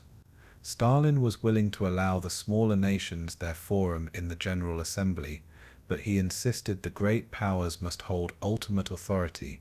For him the UN was not a new dawn of peace but another battlefield of influence. Yet he was shrewd enough to cloak his demands in the language of cooperation. He signed on to the project, but on his terms. The debate over the veto revealed the different temperaments of the Big Three. Roosevelt argued with optimism, convinced that compromise could reconcile differences. Churchill spoke with eloquence, balancing realism with appeals to principle. Stalin remained terse, blunt, and unmoved, repeating his insistence that without the veto, the Soviet Union would not participate. The tension in the room was palpable, for all understood that the future of the organization hung on this single issue. Roosevelt, though frail, leaned on his advisers, especially Edward Stettinius, who argued that the veto was necessary for pragmatism's sake. Churchill, though uncomfortable, agreed reluctantly, recognizing that unity among the great powers mattered more than abstract fairness.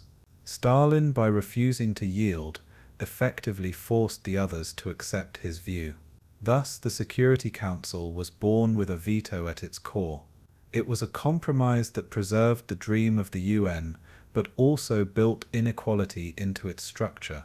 The debate ended not with triumph, but with resignation. The veto was the price of Soviet participation, and all agreed to pay it. The smaller nations, though not present at Yalta, would later voice sharp discontent at this arrangement. Many saw the veto as a betrayal of the promise of collective security, a concession that transformed the UN into a club of great powers. Roosevelt and Churchill anticipated these objections, but calculated that the benefits outweighed the costs. Without Soviet participation, they feared, the UN would become another League of Nations, ignored, powerless, and doomed to irrelevance. Stalin's agreement, secured through the veto, ensured that all three major powers would remain inside the tent. To the Big Three, this was the only path to a functioning organization. Yet the seeds of future frustration were already planted. Smaller nations would resent their marginalization, even as they embraced the Forum as their one voice in world affairs. The UN would be hailed as a triumph, but from its birth it carried within it the imbalance of power. Yalta had given it form, but also fragility. The dream of unity was compromised by the reality of dominance. Despite these tensions, Roosevelt left Yalta deeply satisfied with the outcome on the United Nations. To him, the agreement represented his greatest victory, proof that cooperation could transcend ideology. He knew that time was short. His health was visibly waning, and he would not live to see the San Francisco Conference where the UN Charter was finalized. Yet Yalta gave him reassurance that his vision would endure beyond his life. For Roosevelt, the UN was not merely an institution but a hope for future generations, a bulwark against despair.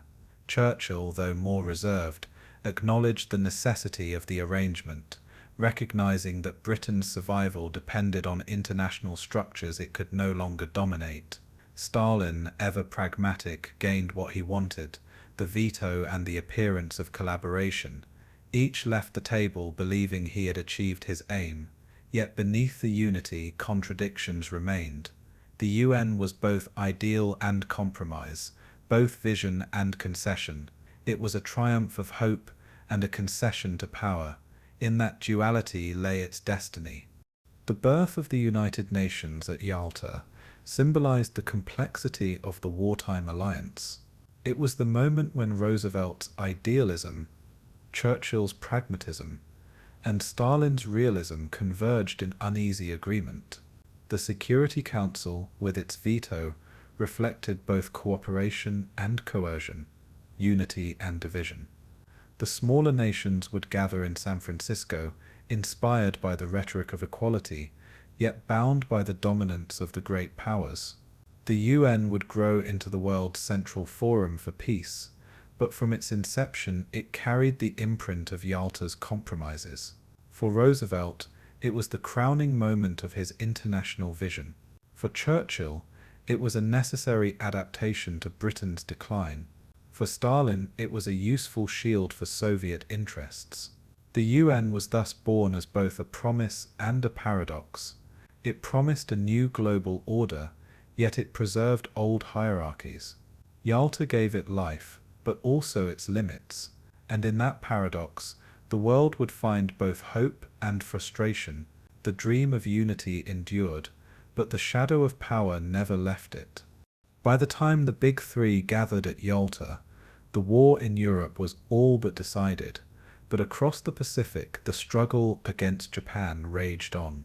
Roosevelt knew that the American people, exhausted by years of conflict, hungered for an end to the fighting.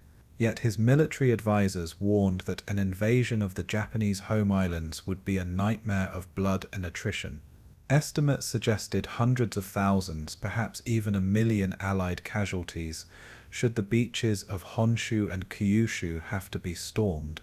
Japan's fierce defense on Iwo Jima and Okinawa foreshadowed the resistance that lay ahead. Roosevelt understood that defeating Germany was only half the task. Bringing Japan to surrender required either overwhelming force or a decisive shock. The atomic bomb project, though advancing, was not yet ready or certain. Thus, Roosevelt looked to the Soviet Union, whose armies massed in Asia represented the most immediate and reliable lever against Japan. He came to Yalta determined to secure Stalin's commitment. For Roosevelt, Soviet entry into the Pacific War was not a luxury, but a necessity. Stalin, ever the calculating strategist, recognized the immense bargaining power this position afforded him. He knew Roosevelt needed his armies to move against Japan, and he was determined to extract concessions in return. The Soviet Union had suffered grievously in the war against Germany, and Stalin intended to reap rewards in the East for his sacrifices. At Yalta, he made his conditions clear: recognition of Soviet claims to the southern half of Sakhalin Island, the Kuril Islands, and influence over key territories in Asia. He demanded the return of territories lost to Japan in 1905, when the Tsarist Empire was humiliated at Port Arthur. He also sought recognition of Soviet interests in Manchuria, including access to warm water ports at Port Arthur and Dairen, and shared control of the Chinese Eastern Railway. These concessions, Stalin argued, were essential to Soviet security and prestige. For Roosevelt, the price was steep, but he believed it was far less than the cost of American lives in a prolonged Pacific War. He accepted, though uneasily. At Yalta, a bargain was struck between desperation and ambition. Churchill's stance on this question was more cautious, reflecting Britain's declining influence in Asia. He supported Roosevelt's desire to bring the Soviets into the Pacific War, but he worried about the long-term consequences of Soviet expansion in the Far East. Britain still clung to its colonial possessions and strategic interests in Asia, from India to Hong Kong, and Churchill feared Stalin's ambitions would destabilize the region. He raised questions about Chinese sovereignty, about the delicate balance of power in Manchuria, and about the erosion of Western influence. Yet Churchill was also pragmatic. Britain lacked the strength to contest Stalin's demands, and it could not afford to oppose Roosevelt's strategy. His protests were thus muted, more symbolic than substantive. He recognized that, just as in Eastern Europe, power on the ground would shape outcomes more than words in a treaty. Still, he sensed the seeds of future tensions being sown. While Roosevelt and Stalin shook hands over Japan, Churchill foresaw the shadow of Soviet expansion stretching eastward. His voice was noted, but it did not prevail. The agreement on Soviet entry was set in precise terms. Stalin pledged that within 3 months of Germany's defeat, the Red Army would launch a massive offensive against Japanese forces in Manchuria. This timetable was critical, for it gave Roosevelt confidence that Soviet pressure could coincide with Allied operations in the Pacific. In exchange, the Allies promised to recognize Soviet claims to Sakhalin, the Kurils, and their privileges in Manchuria. The deal was not published, kept secret from both the American public and their Chinese allies. Chiang Kai-shek, the nationalist leader of China, was particularly left in the dark, despite his nation's direct stake in these concessions.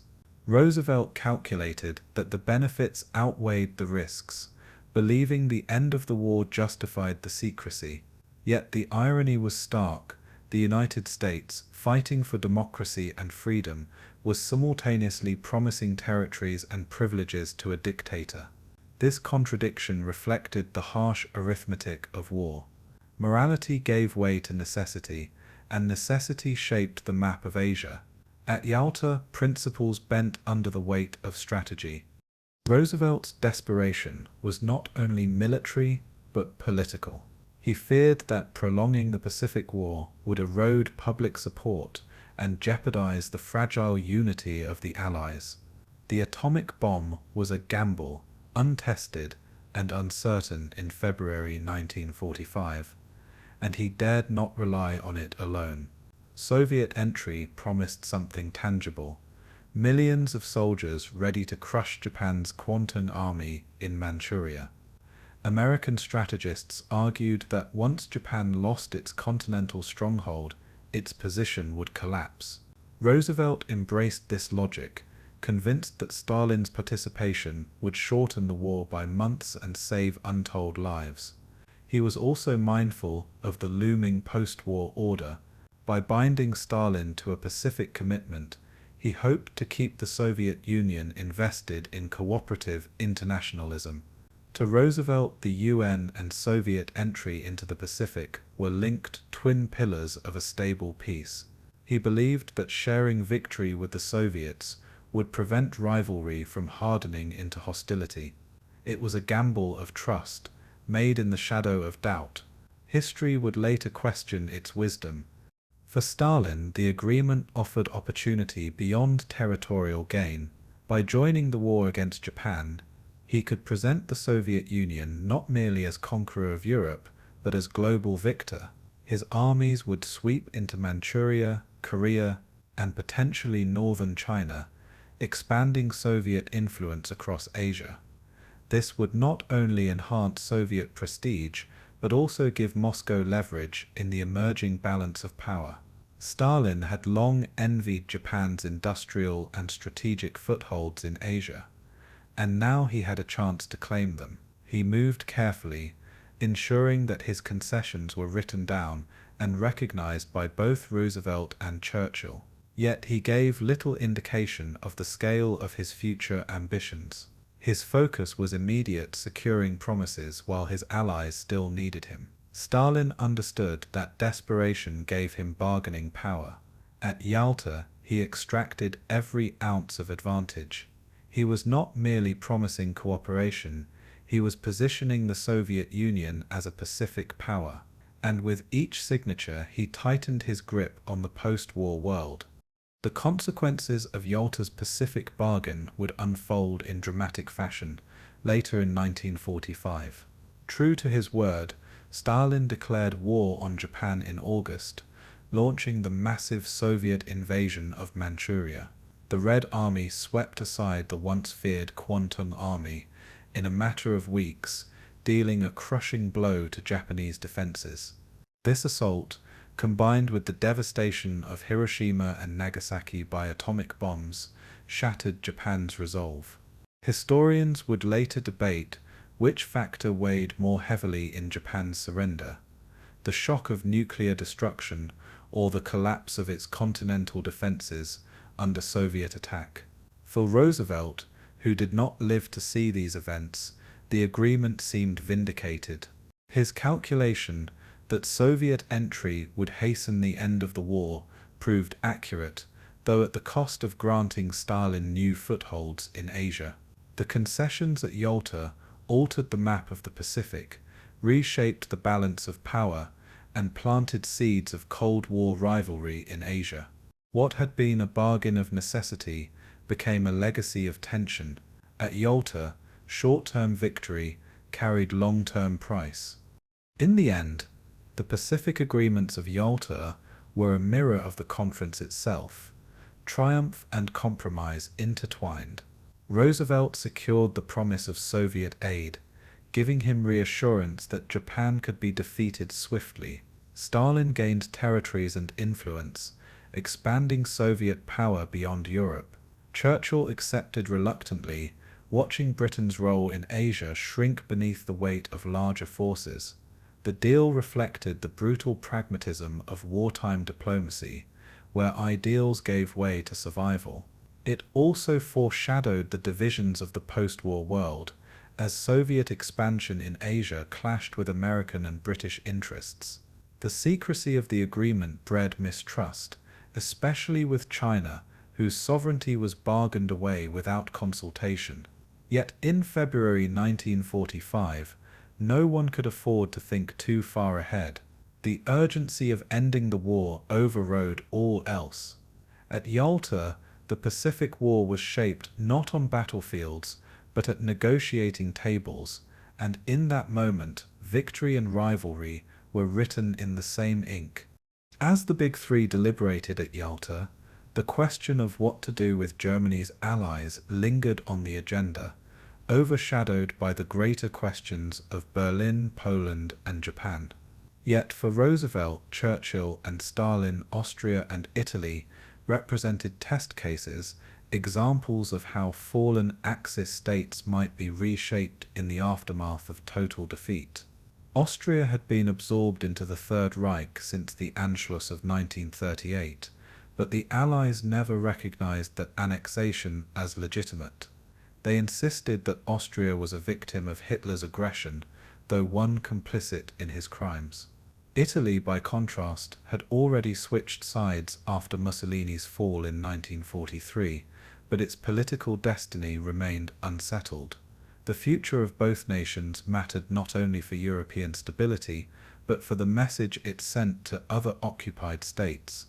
Would the Allies show leniency, or would they impose stern discipline to prevent any resurgence of authoritarianism?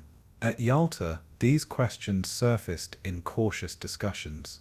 They revealed the conflicting aims of punishment, justice, and pragmatism. Austria and Italy would be laboratories of Allied policy, Austria's fate had been largely agreed in principle before Yalta. The Moscow Declaration of 1943 had already stated that Austria would be liberated and re-established as an independent state. Yet this promise carried conditions. Austrians would be held responsible for their participation in Nazi crimes, and their future would be shaped under Allied supervision. At Yalta, the Big Three reaffirmed this vision, though they differed on details of occupation and administration. Stalin insisted on Austria's division into zones of control, mirroring the model proposed for Germany. He wanted Soviet troops to hold a sector in Vienna and in the Austrian countryside, ensuring Moscow a foothold in Central Europe. Churchill, wary of Soviet expansion, reluctantly accepted, knowing Britain lacked leverage to resist. Roosevelt endorsed the plan, emphasizing Austria's independence as a symbolic reversal of Hitler's conquests. The division of Austria was thus set in motion, a small rehearsal for the larger division of Germany. Liberation would come, but so too would occupation. Austria's independence was restored, but never without strings. Italy presented a more complicated challenge, for its transformation was already underway, yet fraught with uncertainty. Since the armistice of 1943, the country had been split between Allied-occupied South and German-controlled North. Mussolini's puppet regime in Salo had collapsed by 1945, leaving Italy both liberated and devastated. At Yalta, the Allies discussed how to stabilize a nation racked by civil war, hunger, and political fragmentation. Roosevelt emphasized the need for democratic reconstruction, envisioning Italy as an example of rebirth under Allied guidance. Churchill, however, was preoccupied with the monarchy's survival, believing King Victor Emmanuel III and Marshal Badoglio offered continuity. Stalin, uninterested in Italy's monarchy, pressed instead for guarantees that communists would have a role in the new government. Italy became a microcosm of the tensions that would soon dominate Europe. Democracy versus monarchy, communism versus conservatism, reform versus tradition. The Allies agreed on broad principles, but left details unresolved. Italy's future would be shaped less by Yalta's words and more by political struggles within the country itself. The question of punishment loomed over both Austria and Italy. Should Austria be treated as a liberated state, or as a guilty accomplice of Hitler? The answer, the Allies agreed, lay somewhere in between. Austria would regain sovereignty, but Austrians would be held accountable for their collaboration in Nazi atrocities. Trials would be conducted, denazification enforced, and war criminals prosecuted. Italy, meanwhile, faced the burden of its fascist legacy. Mussolini's downfall had not erased the memory of 2 decades of dictatorship or the war crimes committed in Ethiopia and the Balkans. The Allies insisted on purges of fascist officials, though enforcement varied by region. Many Italians, who had once embraced Mussolini, now rebranded themselves as Democrats or Patriots. Justice proved uneven, and the line between guilt and survival blurred. At Yalta, the leaders acknowledged these dilemmas, but left them to be resolved by occupation authorities. The fate of Axis allies was not uniform. It was messy, improvised, and filled with contradictions. For Roosevelt, Austria and Italy represented opportunities to demonstrate the principles he hoped would define the post-war order. He wanted to prove that nations could recover from tyranny through democracy and cooperation with the Allies. Italy, already a member of the Allied war effort against Germany, could become a model for other liberated states. Roosevelt stressed economic aid, reconstruction, and eventual integration into the United Nations as the path forward. Austria, though smaller, carried symbolic weight as the first victim of Hitler's expansion. Its liberation, Roosevelt argued, would send a powerful message that aggression did not stand. Yet Roosevelt's optimism was tempered by reality. Both nations were poor, devastated, and politically unstable. Economic ruin and food shortages threatened chaos without Allied support. Democracy risked collapsing into extremism once again. Yalta's declarations carried lofty language, but on the ground, success depended on aid, stability, and time. Roosevelt's vision was clear, but implementation remained uncertain. Churchill, in contrast, approached Austria and Italy through the lens of empire and balance of power. He saw Austria as a bulwark in Central Europe, one that should not fall under Soviet influence. For that reason, he reluctantly accepted Soviet zones of occupation, while pressing to maintain British presence in Vienna. Italy, meanwhile, held deep significance for Britain's Mediterranean strategy. Control of Italian ports and sea lanes was vital for safeguarding routes to the Suez Canal and beyond. Churchill hoped to maintain British influence through support of the monarchy and conservative elites. He argued that radicalism, whether communist or republican, would destabilize Italy and threaten Western interests. His strategy was to preserve continuity, even at the cost of delaying full democratization. For Churchill, Austria and Italy were not merely fallen Axis states, but pieces on the chessboard of empire. His vision clashed with Roosevelt's liberalism and Stalin's opportunism. At Yalta, compromise was struck, but tensions remained. Stalin's perspective was starkly different. For him, Austria was a prize of geography, a gateway between East and West, a corridor through which armies had marched for centuries. By insisting on Soviet occupation zones, Stalin ensured that the USSR would have leverage in Central Europe long after the war.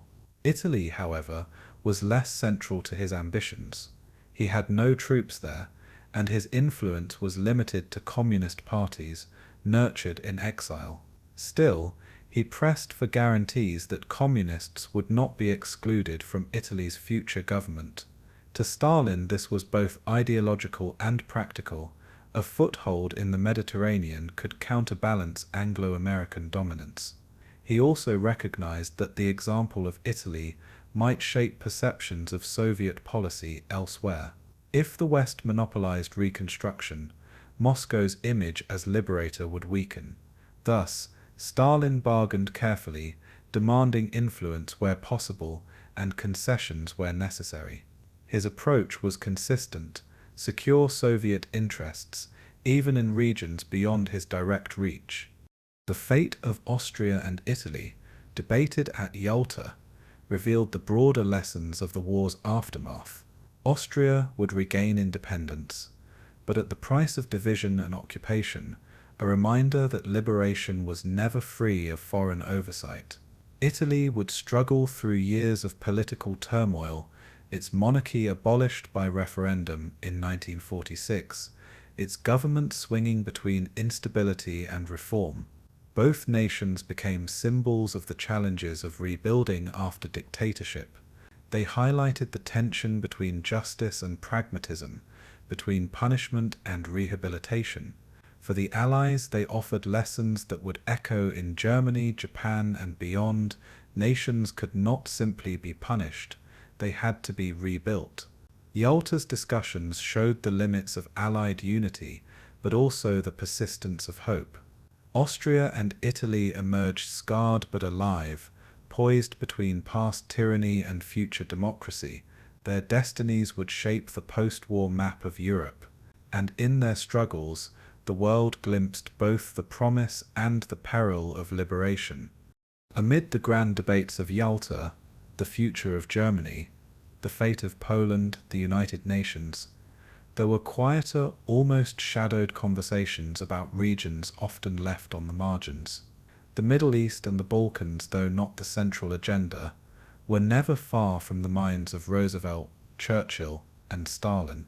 These lands had long histories of foreign rivalry, rebellion, and shifting alliances, and now in 1945, They stood as contested crossroads between East and West. Oil flowed from the Middle East, sustaining the engines of war and hinting at its future as the lifeblood of modern industry. The Balkans, meanwhile, were still soaked in the blood of partisan war, German occupation, and civil strife. For Churchill, these regions were not peripheral but vital pillars of Britain's empire, gateways to the Mediterranean, and anchors of imperial routes stretching to India. For Stalin, they offered strategic depth and influence, a chance to extend Soviet reach toward warm seas, long denied by geography. Roosevelt, less invested, viewed them as secondary to Europe and Asia, but nonetheless significant in the architecture of global peace. Thus, in private exchanges and cautious remarks, the forgotten discussions of Yalta took shape. They were less formal, but no less telling. Churchill entered Yalta, haunted by the so-called percentages agreement he had struck with Stalin in Moscow the previous October. Scribbled on a scrap of paper, it proposed dividing spheres of influence across Eastern Europe and the Balkans, 90% Soviet dominance in Romania, 90% British in Greece, shared influence in Yugoslavia and Hungary, and a delicate balance in Bulgaria. The agreement was crude, shocking even to Churchill himself, who admitted to Roosevelt it seemed terribly cynical. Yet Churchill considered it necessary, a blunt recognition of realities on the ground. At Yalta, he sought to reaffirm the key point: Greece must remain firmly under British influence. British troops were already battling communist partisans in Athens, and Churchill feared Soviet meddling would tip Greece into Moscow's orbit. Stalin, true to his word, had kept largely clear of Greece, focusing instead on Romania and Bulgaria, where the Red Army was entrenched. This tacit respect for the percentages deal gave Churchill a measure of reassurance, but it also revealed the cold calculus of power dividing nations like items on a ledger. The Balkans, in Yalta's forgotten corner, were traded not with votes but with bargains. Greece became the test case of these informal understandings. Churchill was determined that it remain Western, a bastion protecting Britain's Mediterranean lifeline. He framed Greece not merely as a small nation, but as a cradle of Western civilization, too precious to be surrendered to communist control. Stalin, pragmatic and focused elsewhere, allowed Churchill his prize. The Soviet dictator understood that Britain was fighting tooth and nail to maintain influence in Athens, and he saw no reason to expend energy contesting it. Romania and Bulgaria, by contrast, were firmly in Soviet hands, their governments reshaped under Red Army occupation. Yalta discussions acknowledged this reality, though Western leaders pressed for token gestures of pluralism. In truth, the balance of power was already set: Greece for Britain, Romania and Bulgaria for the Soviets. It was a bargain unspoken but understood, a division of the Balkans that shaped the early contours of the Cold War. Greece would bleed in civil war, but its alignment was settled. The percentages deal, though never formalized, had become practice. Yugoslavia presented a different kind of problem, more fluid and uncertain. The country was torn apart by rival factions: the communist partisans under Joseph Broz Tito, and the royalist Chetniks, who had once been supported by the Allies. By early 1945, Tito's partisans, backed by the Soviets and admired for their relentless resistance against the Germans, held the upper hand. At Yalta, the Big Three debated how to manage Yugoslavia's transition, with Roosevelt urging unity and Churchill insisting on a coalition government. They feared that Tito would establish a dictatorship aligned with Moscow, undermining the prospect of democratic recovery. Stalin, with careful ambiguity, agreed to Western calls for unity, but quietly supported Tito's consolidation of power. The result was a vague declaration for cooperation, unenforceable against realities on the ground. In Yugoslavia, as in much of the Balkans, The decisions of Yalta were less binding than the movements of armies. Tito would chart his own course, balancing between East and West, but his rise was inseparable from the forgotten discussions in Crimea. The Allies hoped for compromise, Tito delivered revolution. Turkey, too, appeared in the margins of Yalta's debates, its position precarious as the bridge between Europe and Asia. Since 1941, Turkey had balanced precariously between neutrality and pressure from both Axis and Allies. By February 1945, it had declared war on Germany, more a symbolic gesture than a military act, in order to join the post-war order. Churchill emphasized Turkey's importance to the Mediterranean, the Straits, and British imperial communications. Stalin, however, looked south with old ambitions, the desire for access to the Dardanelles and influence in the Black Sea. At Yalta he pressed the case subtly, suggesting post-war arrangements should address Soviet security in the region. Roosevelt listened but offered no commitments, wary of inflaming rivalries. The result was inconclusive. Turkey was acknowledged as important, but left for later negotiation. Yet the seeds of future crises, over the Straits, over Soviet pressure on Ankara, over NATO's birth, were planted here. Yalta's silence on Turkey was as meaningful as its decisions. What was not agreed foreshadowed conflict. Beyond the Balkans, the Middle East emerged briefly in conversation, its oil reserves and strategic routes looming as prizes of the modern age. Churchill, whose empire still controlled Iraq and Palestine, and held influence in Iran, reminded his allies of Britain's vital stakes. He feared Soviet encroachment southward, especially into Iran, where Red Army troops remained after wartime occupation. Stalin, true to form, argued for Soviet rights in the region, pointing to their role in defeating Germany. He demanded recognition of security interests in Iran, and hinted at joint ventures in oil. Roosevelt, ever the idealist, spoke of trusteeship and international cooperation, proposing that post-war institutions might guarantee fair access. But behind the rhetoric lay familiar suspicions. Britain sought to preserve its empire, Stalin sought to expand Soviet reach, and Roosevelt sought to replace colonial rivalry with American-led internationalism. At Yalta, no binding resolutions were made, but the contours of post-war competition were visible.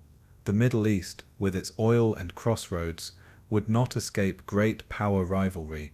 The forgotten discussions merely marked the beginning. For Churchill, the Middle East and Balkans were threads in a larger tapestry of empire and security.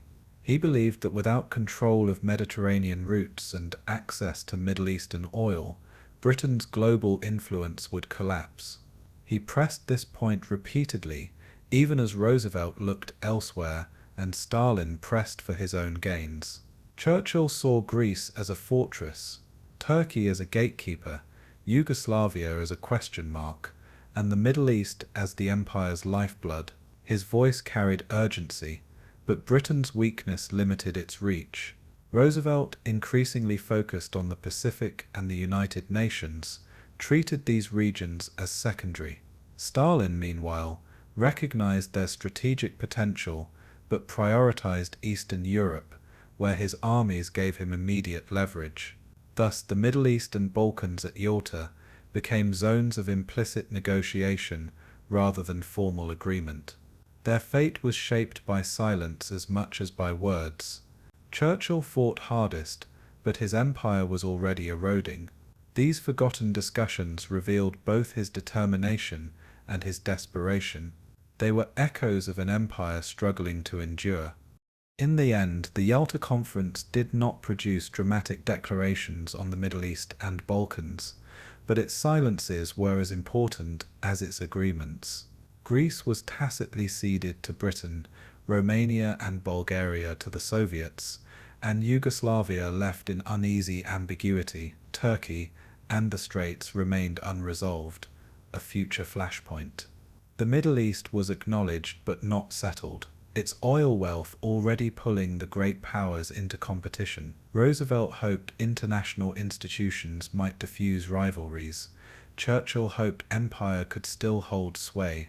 Stalin hoped geography and power would bring eventual advantage. These unspoken bargains and avoided confrontations shaped the post-war order as surely as the formal agreements on Germany and the United Nations.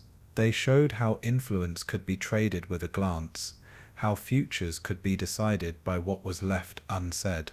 The Middle East and the Balkans may have been forgotten in Yalta's headlines, but they were remembered in history's consequences. Their silence at the conference became noise in the Cold War. The world was already dividing, even in the shadows.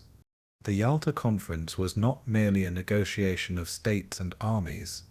It was also a theatre of personalities, where three men carried the weight of the world on their shoulders. Winston Churchill arrived as the elder statesman, eloquent, cautious, and fiercely protective of Britain's fading empire. Franklin Roosevelt, though visibly frail, radiated a sense of idealistic determination, clinging to the hope that his vision of global cooperation could outlast his own weakening body. Joseph Stalin, by contrast, dominated with quiet intensity, a master tactician who understood that power on the battlefield gave him the upper hand at the bargaining table. Together they represented three nations, three traditions, and three clashing visions of the post-war world. Their personal chemistry mattered as much as the documents they signed, for every gesture, glance, and phrase carried symbolic weight. Churchill's rhetoric often soared, invoking history and destiny. Roosevelt's words sought to inspire trust and unity. Stalin's statements, few but precise, cut through with cold calculation. In the intimacy of Levadia Palace, their personalities shaped outcomes as much as armies and maps. Yalta was not only diplomacy, it was performance, and the dynamics of the Big Three revealed both unity and fracture. Churchill's presence at Yalta was marked by both gravitas and anxiety. He had led Britain through its darkest hour. But by 1945, he knew that his country was no longer the dominant force it had once been. His speeches brimmed with eloquence, drawing on Shakespeare, history, and the English language's richest cadences to command respect. Yet beneath the oratory lay an acute awareness of Britain's waning power. He clashed with Roosevelt over colonial issues, resisted Stalin's expansionism, and sought to preserve Britain's influence wherever possible. Churchill saw himself as the defender of Europe's smaller nations, a bulwark against tyranny, but he was often overruled by the sheer force of Soviet armies. He masked his frustration with charm, cigars, and rhetorical brilliance, yet privately he admitted feeling sidelined. To Roosevelt, he played the loyal partner to Stalin. He tried to be the wary equal. Churchill's caution defined his role, resisting where he could, conceding where he must. His eloquence was his weapon, but eloquence could not always overcome brute power. At Yalta, Churchill stood tall, but he stood on shrinking ground. Franklin Roosevelt entered Yalta with a mixture of triumph and fragility. The American war machine was at its zenith, and his country's resources dwarfed those of his allies. Yet the president himself was physically diminished, confined to a wheelchair, his face gaunt, his health failing. Despite his weakness, Roosevelt exuded warmth and confidence, deliberately projecting vigor to sustain Allied morale. He spoke of the United Nations with passion, envisioning it as the cornerstone of a new global order. His idealism, however, often clashed with the pragmatism of Churchill and the cunning of Stalin. Roosevelt trusted in charm and persuasion, believing he could forge a personal bond with the Soviet leader. He often smiled at Stalin's jokes, downplayed disagreements, and sought to appear as a bridge between East and West. His optimism was genuine, but it was also a mask to conceal fatigue.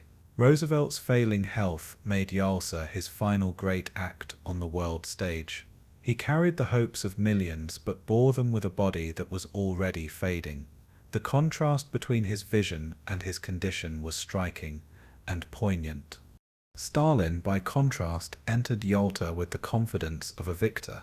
His armies were encamped just miles from Berlin, while his troops controlled most of Eastern Europe. Unlike Roosevelt and Churchill, who traveled great distances to Crimea, Stalin was on home soil, surrounded by his security apparatus and carefully stage-managed settings. He projected calm authority, speaking sparingly but decisively. His tactical skill was evident in every exchange. He gave just enough to maintain the facade of cooperation, while never yielding on issues that mattered to him. He listened intently, sometimes with silence that unsettled his counterparts, and when he spoke, it was with the certainty of power.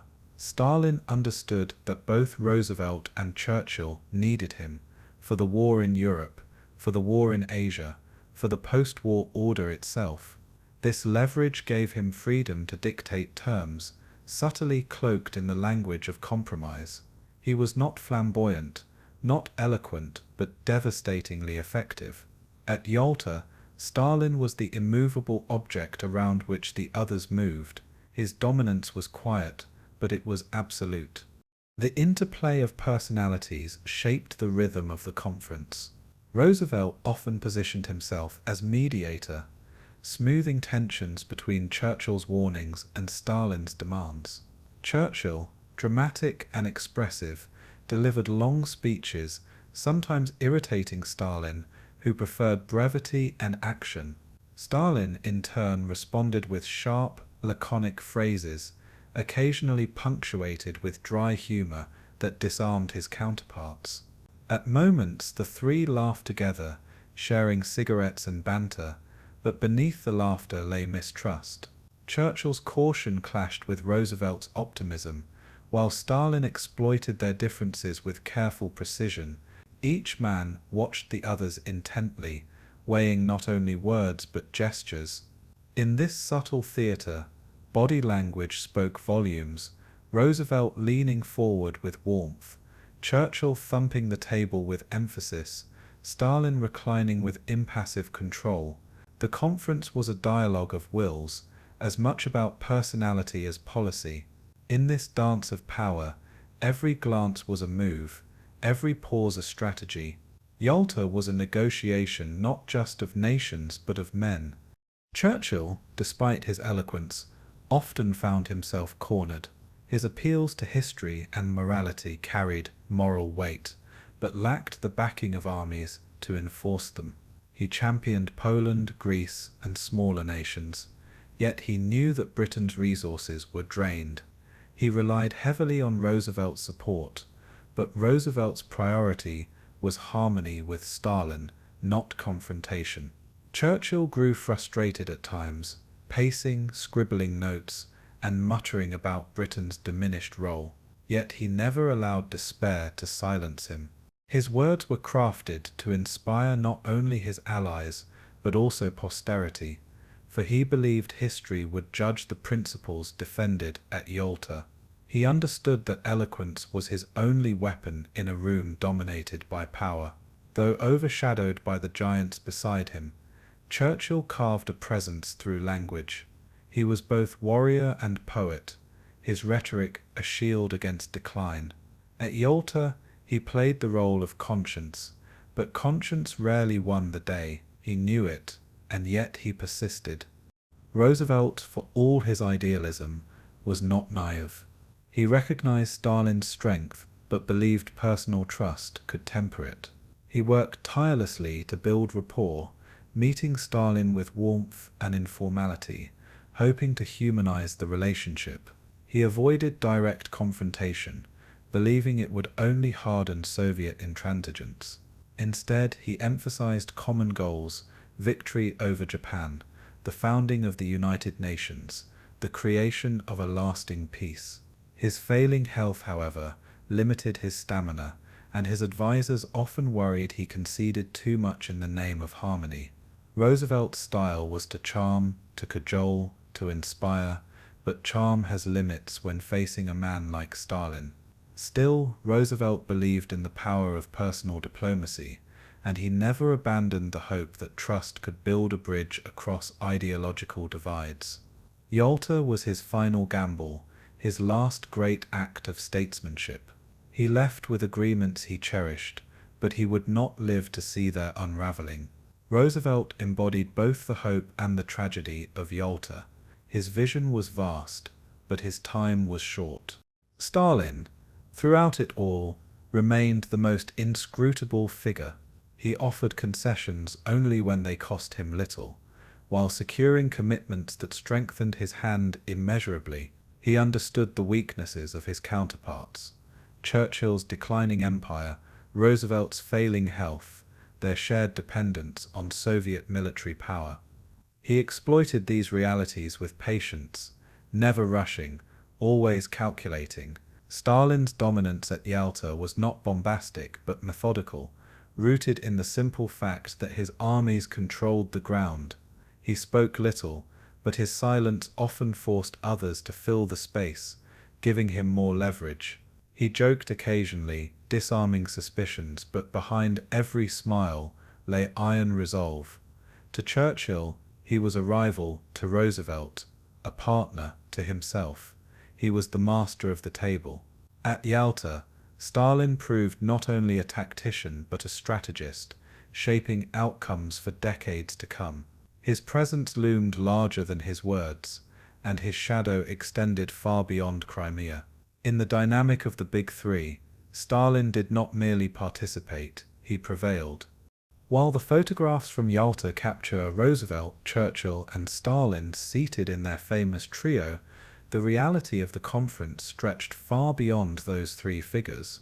Behind them stood teams of diplomats, military strategists, and political advisors, each carrying their own ambitions, anxieties, and responsibilities. These men, often operating in the shadows, drafted the documents, prepared the talking points, and whispered counsel into their leaders' ears. Without them, the Big Three could not have managed the immense workload that poured from each day's agenda. In many cases, these aides had long histories with the leaders they served, knowing their temperaments, strengths, and weaknesses intimately. Their job was to anticipate questions, smooth over disputes, and sometimes restrain their masters from rash decisions. They carried folders bulging with intelligence reports, memoranda, and alternative drafts of agreements, ready to deploy when the discussion demanded it. In the grand halls of Levadia Palace, these men formed a hidden army of negotiators. They argued among themselves, jockeyed for influence, and worried constantly about the shadows cast by Stalin's presence. Yalta may be remembered for three men, but its machinery depended on dozens more. For Britain, the most prominent figure was Anthony Eden, the Foreign Secretary, experienced and articulate. Eden had spent years navigating the dangerous waters of European diplomacy. He served as Churchill's right hand, often acting as a counterbalance to his Prime Minister's impulsive energy. Eden's calm precision and deep knowledge of European politics lent weight to British positions on Poland, the Balkans, and Germany. He was less flamboyant than Churchill, but no less determined to preserve Britain's influence in the post-war world. Alongside him were military chiefs such as Field Marshal Sir Alan Brooke, who frequently warned of the limits of British strength. Brooke was acutely aware of the dangers of overextension, often clashing with Churchill's ambitious schemes. He recorded his frustrations in private diaries, revealing just how strained Britain's position had become. Eden and Brooke together represented the dual voice of British policy, diplomatic caution and military realism. Yet their influence, like Churchill's, was constrained by the overwhelming power of the United States and the Soviet Union. At Yalta, Britain's delegation worked tirelessly, but they knew they were the junior partner. On the Soviet side, Vyacheslav Molotov loomed as the key figure, Stalin's foreign minister and trusted enforcer. Molotov embodied the cold, bureaucratic ruthlessness of Soviet diplomacy. His demeanor was outwardly calm, but his words were often cutting, designed to unsettle opponents. He operated with meticulous discipline, carrying binders of prepared talking points and statistics to buttress Soviet demands. Molotov's role was to ensure that Stalin's positions were defended relentlessly, even when the dictator remained silent. He also worked to identify any cracks between Roosevelt and Churchill, exploiting their differences to Moscow's advantage. Alongside him were military chiefs such as Marshal Antonov, who presented Soviet operational plans and reinforced Stalin's arguments about security. The Soviet delegation operated as a tightly controlled unit, with no room for dissent or improvisation. Every word was scripted, every position calibrated to reflect Stalin's strategy. While Molotov's presence lacked the warmth of diplomacy, it radiated the certainty of power. For the Soviets, Yalta was not a negotiation. It was the presentation of terms already dictated by armies in the field. Molotov was their voice, sharp and unyielding. The American delegation carried its own complexity, balancing Roosevelt's idealism with hard strategic necessity. Chief among Roosevelt's advisors was Harry Hopkins, his closest confidant and political ally. Hopkins, frail from illness yet fiercely loyal, was often described as Roosevelt's alter ego, capable of reading the president's mind and smoothing over disputes with charm and tenacity. His presence at Yalta reassured Roosevelt, who leaned on him for guidance and stamina.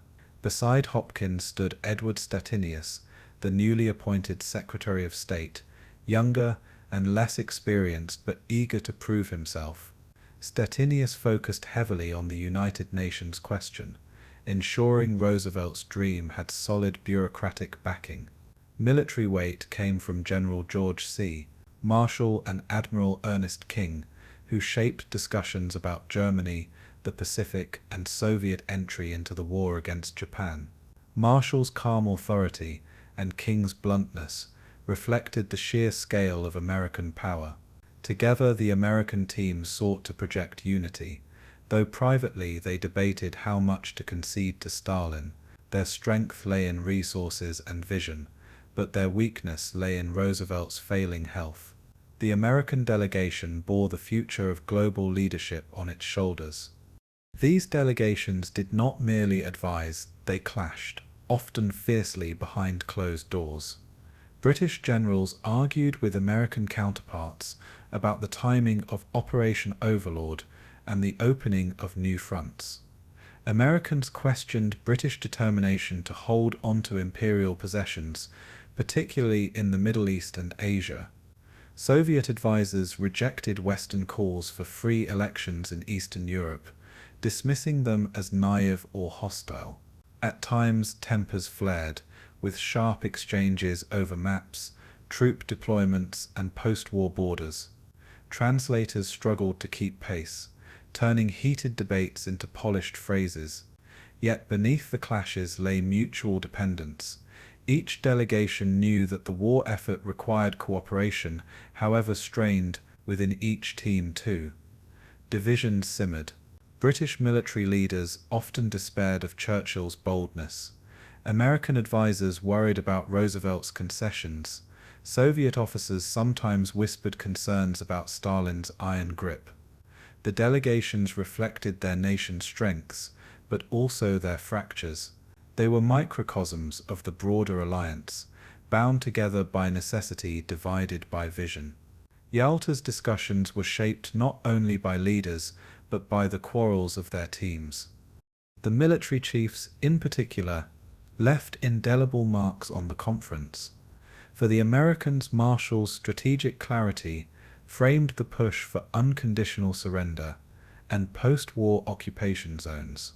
His influence extended beyond military matters, as his steady voice carried political weight. For the British, Alan Brooke's persistent warnings about overstretched tempered Churchill's grand visions of Mediterranean adventures. His skepticism often clashed with Churchill's energy, but it grounded British positions in realism. On the Soviet side, Marshal Antonov provided the credibility of battlefield success. His reports of Soviet advances into Eastern Europe underscored Stalin's bargaining power, reminding everyone that Soviet troops, not Allied promises, determined reality on the ground. These military men were not politicians, but their words shaped political outcomes. They translated the blood of soldiers into arguments of diplomacy. In their hands, maps became weapons as powerful as tanks. Yalta was as much a military council as a political conference. The soldiers in uniform guided the men in suits, and in that guidance lay the true power of the delegations. Conflicts within delegations were as consequential as those across the table. In the American camp, differences arose between idealists like Hopkins and hardliners like Admiral King, who distrusted Soviet intentions. In the British camp, Eden's diplomacy often softened Churchill's more fiery impulses, while military chiefs like Brooke argued for restraint. Within the Soviet camp, dissent was invisible. Stalin tolerated no divergence, but tension still existed beneath the surface. Soviet officers quietly debated logistics, the strain of war, and the risks of overextension, even as they outwardly displayed unanimity. These internal frictions sometimes spilled into the conference rooms, shaping the tone of discussions. For example, American concessions on the veto in the United Nations were influenced by internal disagreements over how far to push Stalin. Similarly, British hesitations on Eastern Europe reflected deep unease within their ranks about Britain's capacity to enforce demands. Yalta was not only the story of three leaders, it was the story of their entourages wrestling with impossible choices. Each delegation carried contradictions, and those contradictions left fingerprints on history. In the end, the advisors and delegations at Yalta were the unseen architects of its legacy. They drafted the communiques that presented unity to the world, even when divisions seethed beneath the surface. They reconciled clashing drafts, managed translations, and produced the polished words that would echo across history. Their arguments, notes, and whispers shaped the compromises that defined the conference. While Roosevelt, Churchill, and Stalin are remembered as the giants of Yalta, men like Eden, Molotov, Hopkins, and Marshall worked tirelessly in the shadows to translate vision into reality. Their influence was immense, yet their names rarely appear in headlines or photographs. They embodied the machinery of diplomacy, the careful drafting, the behind-the-scenes persuasion, the late-night negotiations. Without them, Yalta would have been chaos. With them, it became fragile order. Their role was to serve, but in serving, they shaped history. The stage belonged to the Big Three, but the script was written by many hands, and in those hands lay the quiet power of Yalta's forgotten architects. As the Yalta Conference unfolded in the grandeur of the Levadia Palace, the world was told of unity, cooperation, and the noble vision of peace. Newspapers carried images of Roosevelt, Churchill, and Stalin smiling together, projecting the idea of harmony among allies.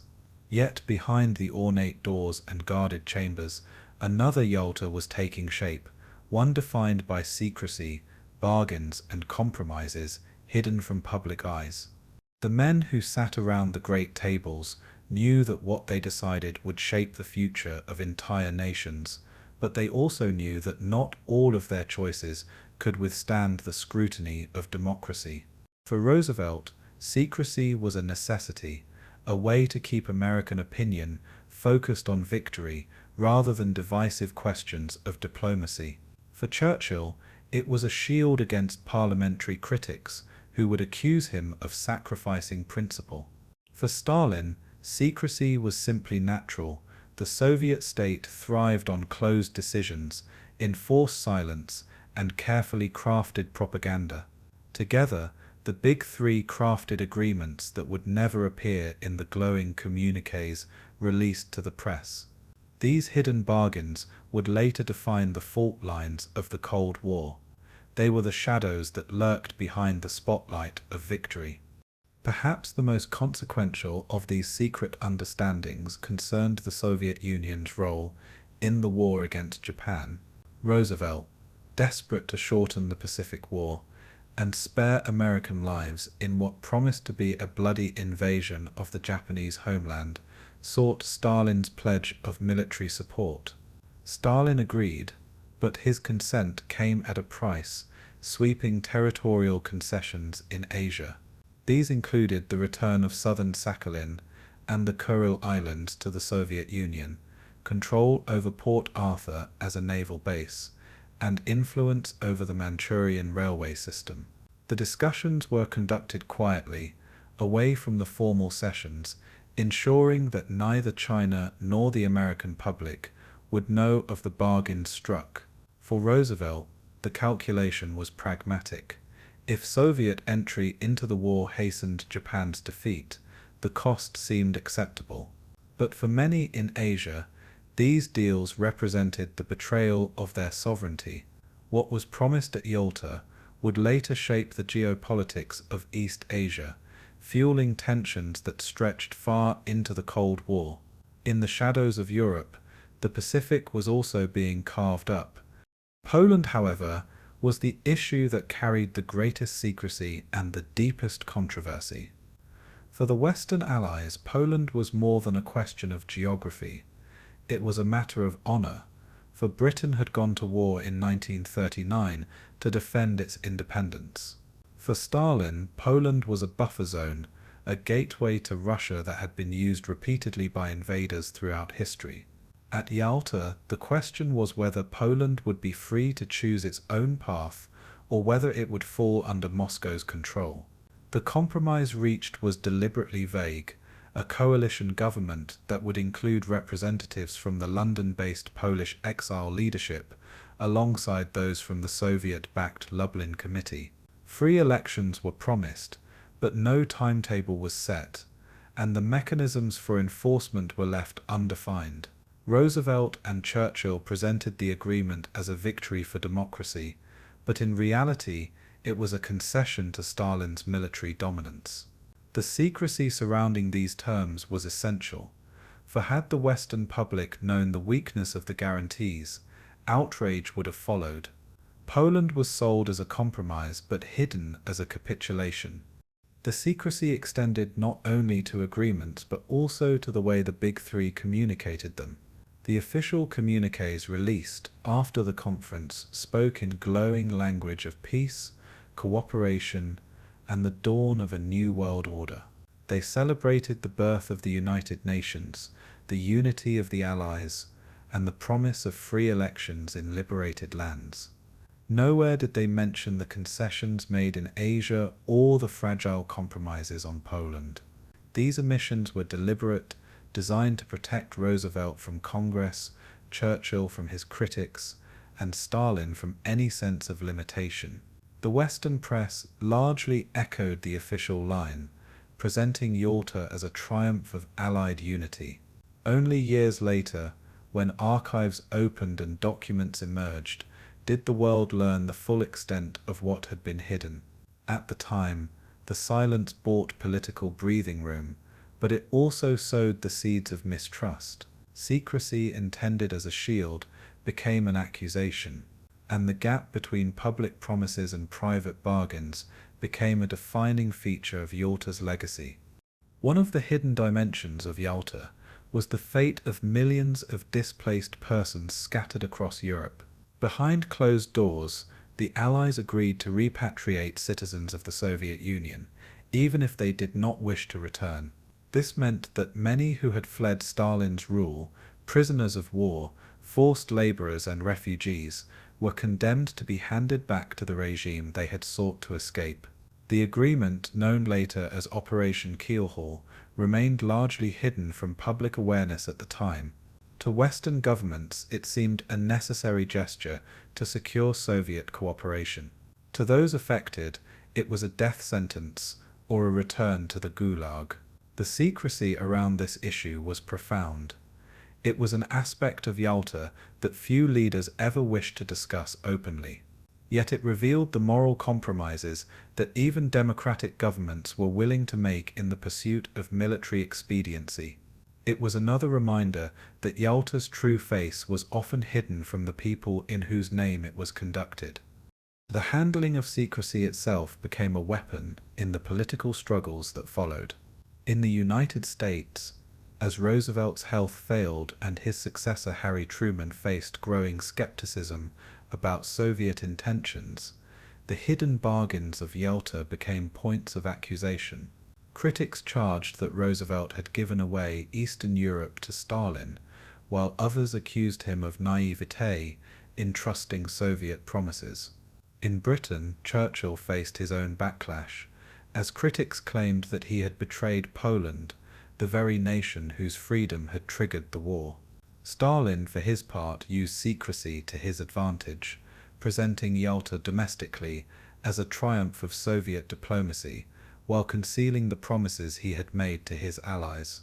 Thus, the very concealment that had seemed useful in February 1945 became within months a source of division and distrust. Secrecy may have bought time, but it came at the cost of unity. In this way, the hidden agreements of Yalta undermined the very alliance they were meant to preserve. The moral ambiguity of the secret agreements left a long shadow over the post-war world. For many in Eastern Europe, Yalta became synonymous with betrayal. They remembered not the lofty rhetoric of unity, but the reality of Soviet domination. For Poles, Hungarians, Czechs, and others, the promise of free elections proved hollow, replaced by regimes enforced by Soviet tanks. In Asia too, the concessions granted to Stalin inflamed disputes that would later explode into conflicts in Korea and shape the balance of power in the Pacific. The secrecy of Yalta meant that populations had little chance to contest or even understand the decisions being made about their future.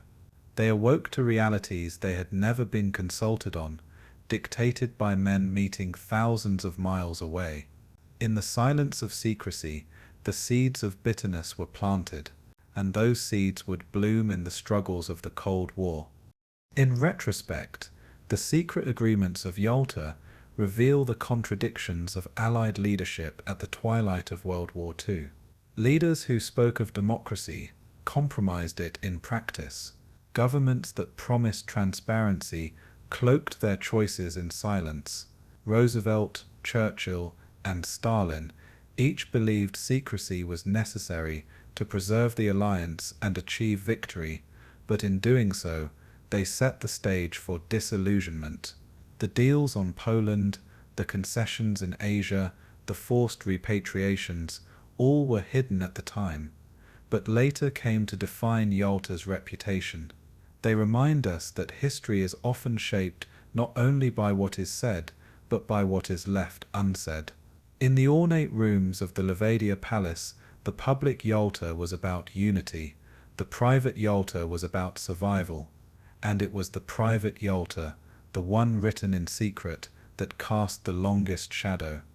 By February 1945, as Roosevelt, Churchill, and Stalin gathered at Yalta, the scale of destruction across Europe defied comprehension. Entire cities lay in ruins, industries shattered, and tens of millions displaced from their homes. Refugee camps stretched from Italy to France, while vast columns of civilians wandered Eastern Europe in search of safety. Among them were survivors of Nazi concentration camps, skeletal figures liberated by advancing armies, but left with nowhere to go. The leaders of the Allied powers understood that these displaced persons represented not only a humanitarian crisis, but also a political challenge that would shape the peace. At Yalta, discussions turned to how millions of uprooted men, women, and children might be repatriated, resettled, or absorbed into new societies. Yet the question was fraught with controversy. Many refused to return to lands now under Soviet domination, fearing persecution or imprisonment. Stalin demanded compulsory repatriation of all Soviet citizens, framing it as a matter of national honor. The Western leaders, weary of pressing him too hard, reluctantly agreed. In that moment, compassion gave way to geopolitics, and countless human beings became bargaining chips of diplomacy. The refugee crisis, however, extended beyond the borders of the Soviet Union. Across Germany, Austria, and Poland, Jews who had somehow survived the Holocaust faced an uncertain fate. Many had lost entire families and communities, their homes destroyed, and their towns populated by strangers who viewed their return with hostility. Others languished in makeshift camps under Allied authority, unsure whether they would be welcomed anywhere. At Yalta, the plight of Jewish survivors was acknowledged in passing, but it never dominated the agenda for Roosevelt and Churchill. Pressing Stalin too heavily on Jewish issues seemed politically unwise, as it risked diverting focus from broader military and territorial questions.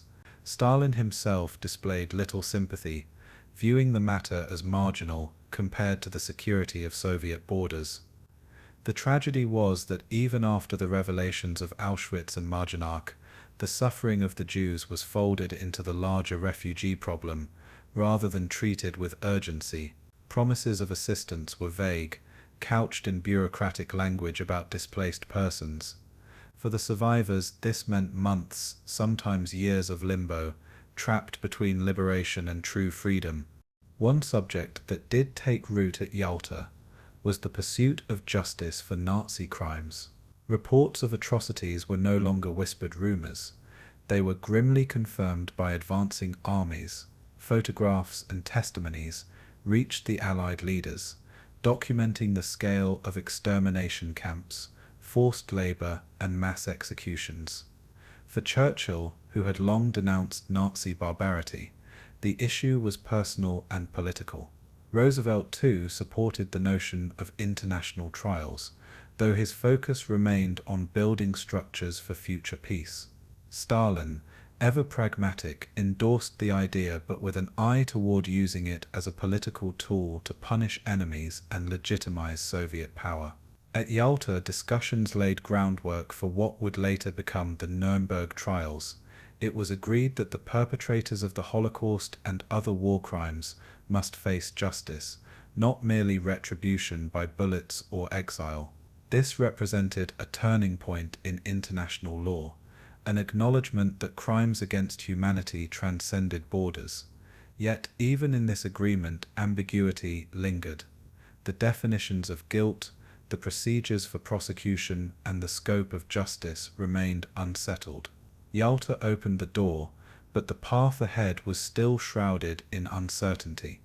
The question of justice revealed deep cultural and political differences among the Allies. Churchill initially favored summary executions for top Nazi leaders, fearing that trials would become cumbersome spectacles. Roosevelt's advisors, particularly Judge Samuel Rosenman and others in the American delegation, argued for formal proceedings that would establish legal precedent. Stalin, with his characteristic bluntness, claimed a show trial would suffice, echoing his own Soviet style of justice. The eventual compromise reflected Roosevelt's vision, a structured international tribunal where evidence would be presented, and guilt determined through procedure rather than immediate reprisal. This decision, quietly shaped at Yalta, marked one of the most significant legacies of the conference. It suggested that the Allied powers, even amid war, sought not only victory but accountability. Yet the focus remained overwhelmingly on high-ranking officials, leaving many perpetrators at lower levels to slip through the cracks. Moreover, the idea of universal justice was undercut by the reality that Soviet crimes went unmentioned. Even as Yalta advanced the principle of accountability, it also revealed its selective application. Justice would be pursued, but unevenly. For displaced persons, Yalta produced decisions that blurred the line between liberation and betrayal. Western leaders agreed to Stalin's demands for forced repatriation of millions of Soviet citizens, many of whom had been coerced into service by the Germans or had fled Soviet oppression.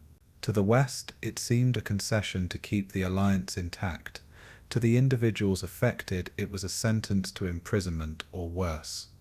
This operation, largely hidden from public view, would later come to symbolize the cold calculus of Yalta's diplomacy. For Jews and others who had no homeland to return to, the conference offered only vague promises of resettlement under Allied oversight. Zionist leaders, who pleaded for recognition of Jewish suffering and support for a homeland in Palestine, found their cause absent from the Yalta agenda. The war for survival overshadowed the war for identity.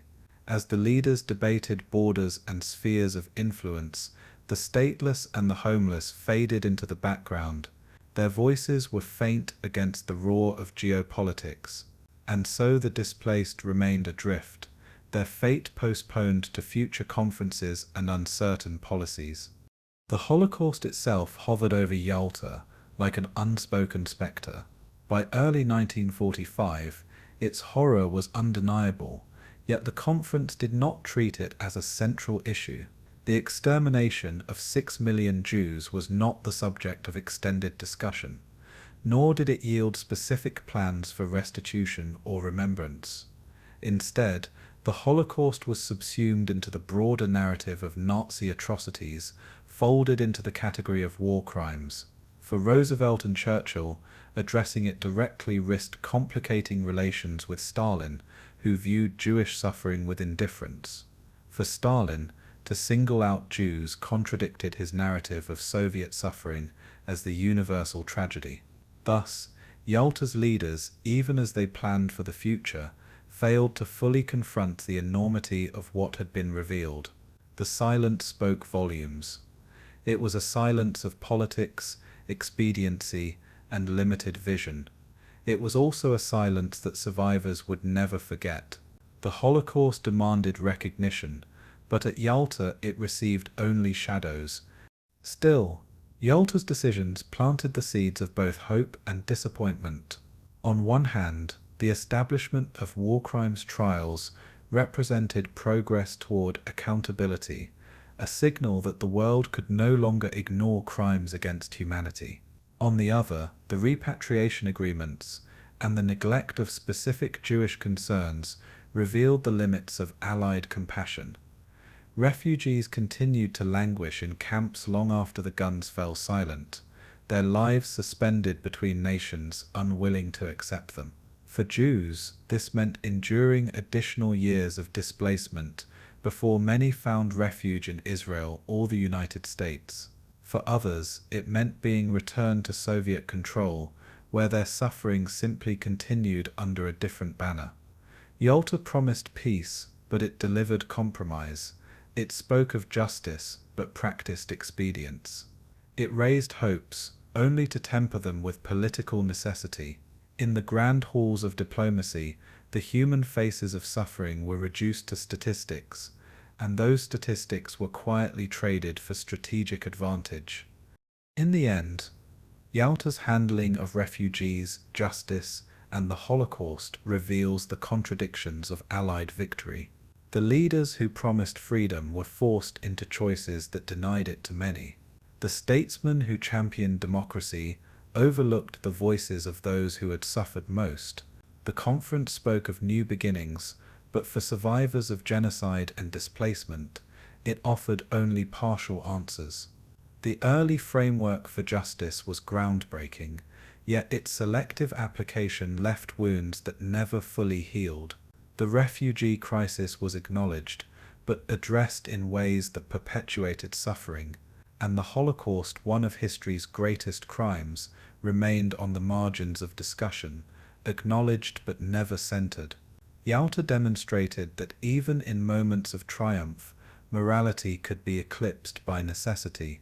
It showed how the urgency of war shaped decisions that compromised the ideals of peace, and it left a legacy of both achievement and silence, forever entwined. As February 1945 drew to a close, the atmosphere inside the Levadia Palace shifted from hard bargaining to the delicate crafting of words. The formal sessions had concluded most of the major decisions: Germany's occupation zones, the shape of post-war Poland, Soviet entry into the Pacific War, and the creation of the United Nations. Now, the task fell to diplomats, aides and secretaries to draft the official communiques that would present the conference to the world. The stakes were enormous. The documents had to project unity while concealing the cracks that had emerged during discussions. Every phrase was scrutinized, every comma debated, because words themselves had become tools of diplomacy. For Roosevelt, the communique needed to highlight the United Nations, his great legacy. For Churchill, it had to reassure Britain that its sacrifices had preserved principle, not just power. For Stalin, it was an opportunity to confirm Soviet strength without appearing overbearing. Behind closed doors, teams labored late into the night to balance ambition with ambiguity. The communiques were polished until they gleamed, but beneath their sheen lay the compromises of Yalta. The final communique declared that Germany would be divided into zones of occupation, with Berlin placed under joint control. It proclaimed the Allies' determination to prosecute Nazi leaders for war crimes and to eradicate militarism from German soil. It spoke of free elections in liberated Europe, promising self-determination to nations emerging from tyranny. It emphasized unity in creating the United Nations, a global body designed to preserve peace. To the world, these statements sounded like triumphs, the fulfillment of promises made across years of sacrifice. Headlines in London, Washington, and Moscow carried messages of victory and hope. Radio broadcasts assured citizens that the alliance of democracies and communism had worked for the greater good. Families who had endured bombing and rationing heard words that suggested a brighter dawn was imminent. Yet the polished language masked vagueness, particularly in Eastern Europe, where phrases like free elections carried very different meanings for Stalin than for Roosevelt and Churchill. The communique was not a map of certainty, but a carefully balanced illusion. Its beauty lay in what it said, and in what it chose not to say. For the press corps waiting in Yalta, the closing moments of the conference were choreographed displays of unity. The big three posed for photographs in the palace gardens, their coats buttoned against the Crimean chill, their faces set in expressions of camaraderie. Smiles were exchanged, hands were clasped, and the image of harmony was broadcast across the globe. These photographs would become some of the most iconic of the war, symbols of an alliance strong enough to crush Hitler and chart the future. Yet even as the shutters clicked, Roosevelt sat hunched in his chair, visibly frail, his hands trembling beneath a blanket. Churchill puffed on his cigar, concealing weariness behind bravado. Stalin, the most robust of the trio, exuded quiet confidence, his expression betraying neither triumph nor concession. To the public, these images spoke of enduring solidarity. To those present, they captured a fragile truce wrapped in ceremony. The optimism radiating from the photographs was carefully staged, a performance for history. But beneath the posed smiles, mistrust lingered like an unspoken guest. In private, doubts gnawed at each leader. Roosevelt, though satisfied that the United Nations had been secured, worried about how Congress would react to concessions made to Stalin. His failing health left him uncertain whether he would even live to see the peace he envisioned take shape. Churchill, exhausted from years of war, feared that Britain's voice would fade in a world dominated by two superpowers. His greatest unease centered on Poland, where he suspected Stalin would not honor promises of free elections. Stalin, meanwhile, returned to Moscow, confident in his gains but suspicious of Western sincerity. He believed the West might still conspire to weaken the Soviet Union once Germany was defeated. Thus, while the world celebrated Yalta as a symbol of unity, the leaders themselves understood its fragility. They recognized that paper promises would mean little without enforcement. Each man departed with hopes, but also with unease. The optimism of the closing sessions masked the tremors of mistrust already forming beneath the alliance. The process of drafting agreements revealed the fragility of consensus. On Germany, all three powers agreed in principle on division, but practical questions remained unresolved: how to administer reparations, how to coordinate military governments, how to prevent economic collapse.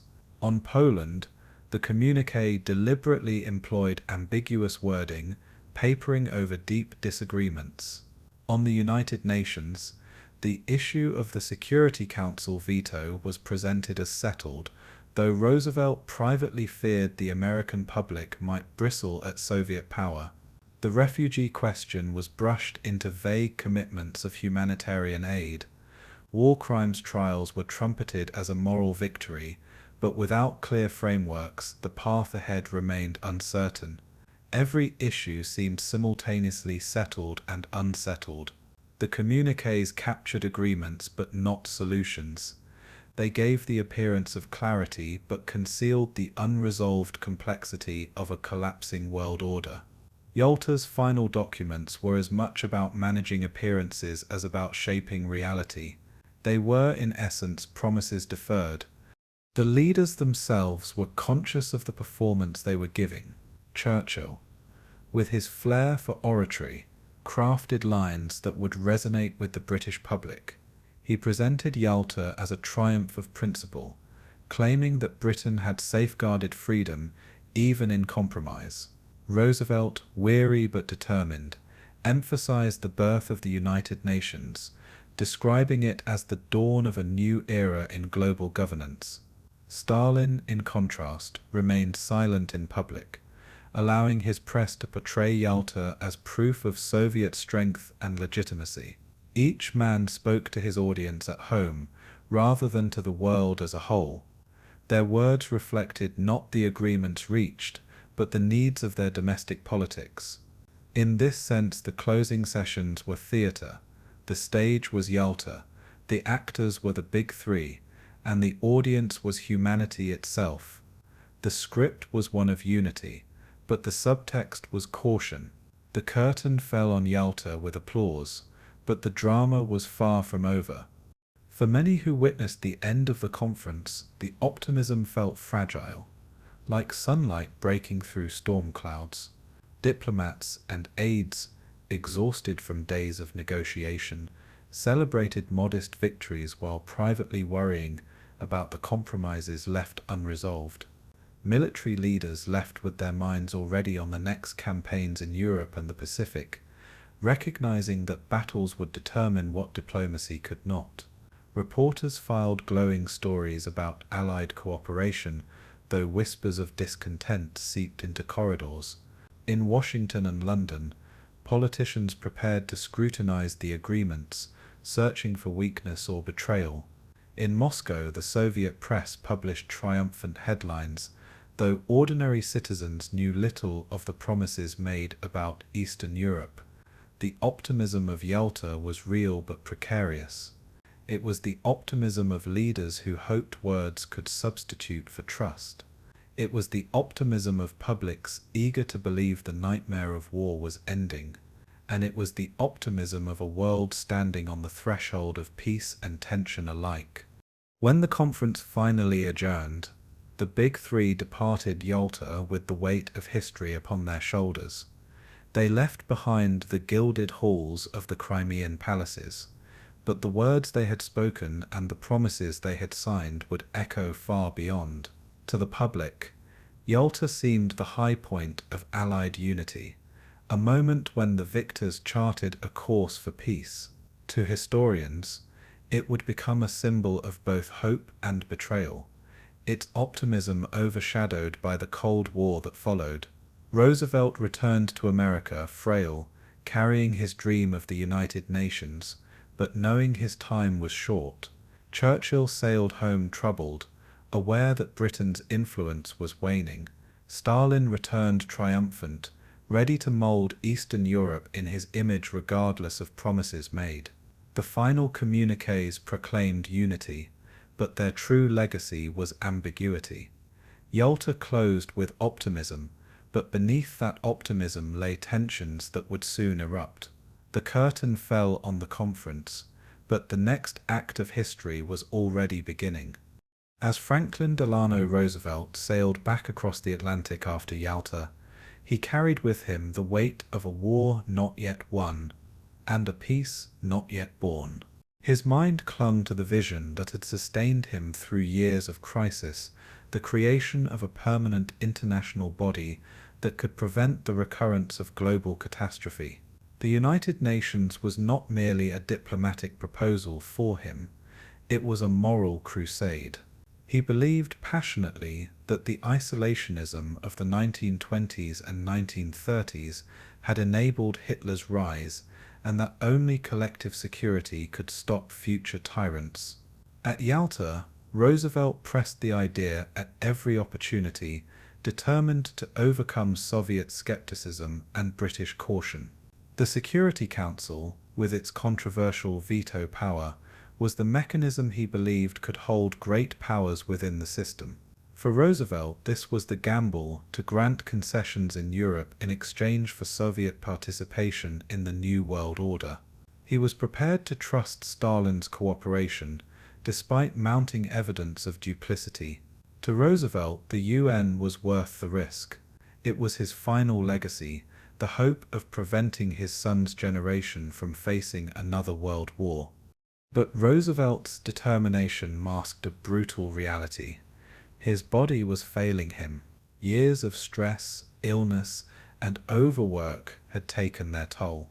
His face, once full of vigor, now sagged with exhaustion, his eyes shadowed by deep fatigue. Photographs from Yalta show a man shrunken in his chair, draped in a cape to ward off the winter chill, his hands trembling slightly as he grasped papers. Doctors privately worried that his heart could not withstand the strain. Yet Roosevelt concealed the severity of his condition from the public, maintaining an image of strength. He knew that American confidence in victory was tied to his leadership.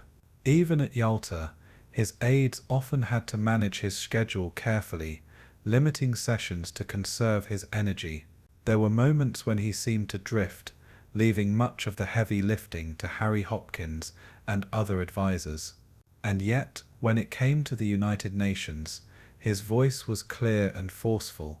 His failing health only heightened his sense of urgency.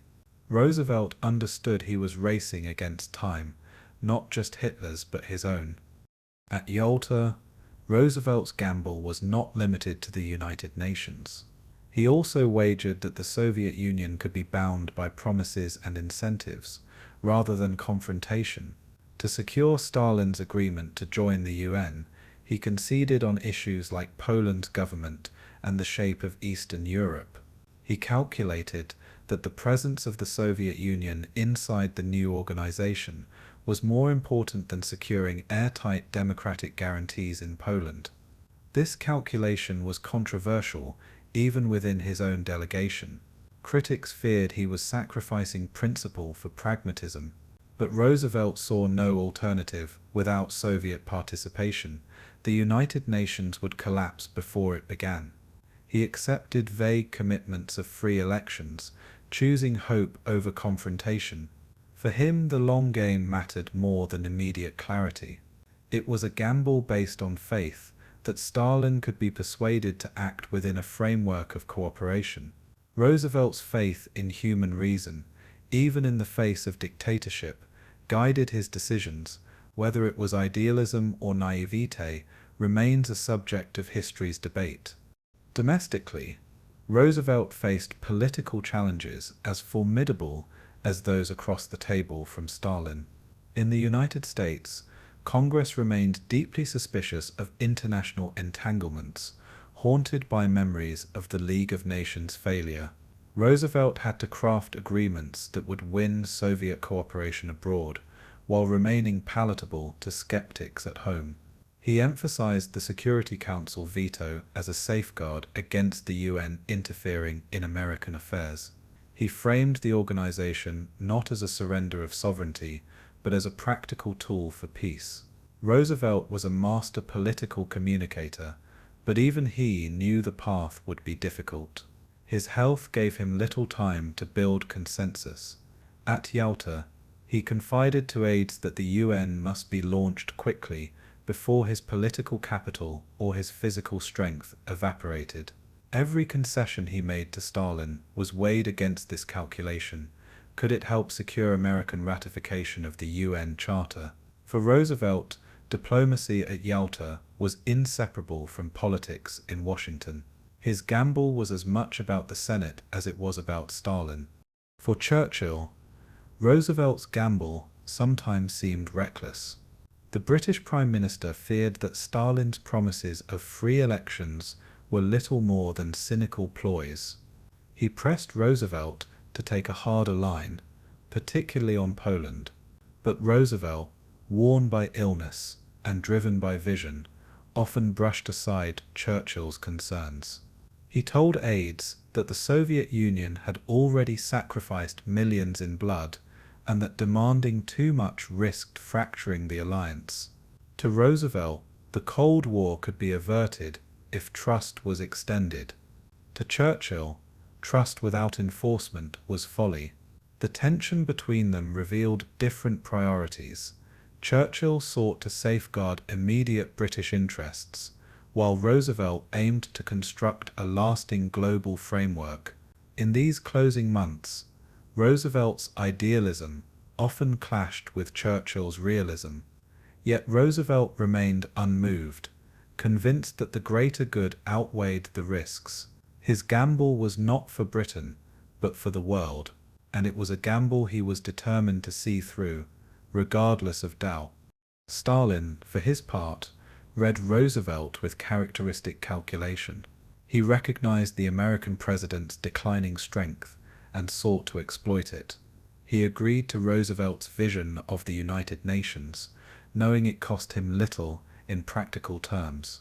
At the same time, he pressed his advantage on Poland and Eastern Europe, securing vague concessions that allowed him to act as he pleased once the Red Army occupied the territory. Stalin gave promises of free elections, but with a smile that carried no sincerity. He understood Roosevelt's desperation to secure his global organization. In private, Soviet officials noted that Roosevelt was more pliable than Churchill, more willing to trust. Yet Stalin also respected Roosevelt's persistence. The American president did not waver on the UN. In this delicate dance, each man thought he had won. Roosevelt believed he had secured Soviet cooperation for peace. Stalin believed he had secured Soviet dominance in Eastern Europe. History would later judge which gamble proved more decisive. When Roosevelt returned from Yalta, he presented the conference as a triumph. He spoke of unity among allies, the creation of the United Nations, and the promise of democracy in liberated lands. To the American public, weary of war, his words were balm. They saw their president, frail but steadfast, promising a new dawn. Yet beneath the rhetoric lay the truth of compromise. Roosevelt had conceded much to Stalin, hoping that trust would yield cooperation.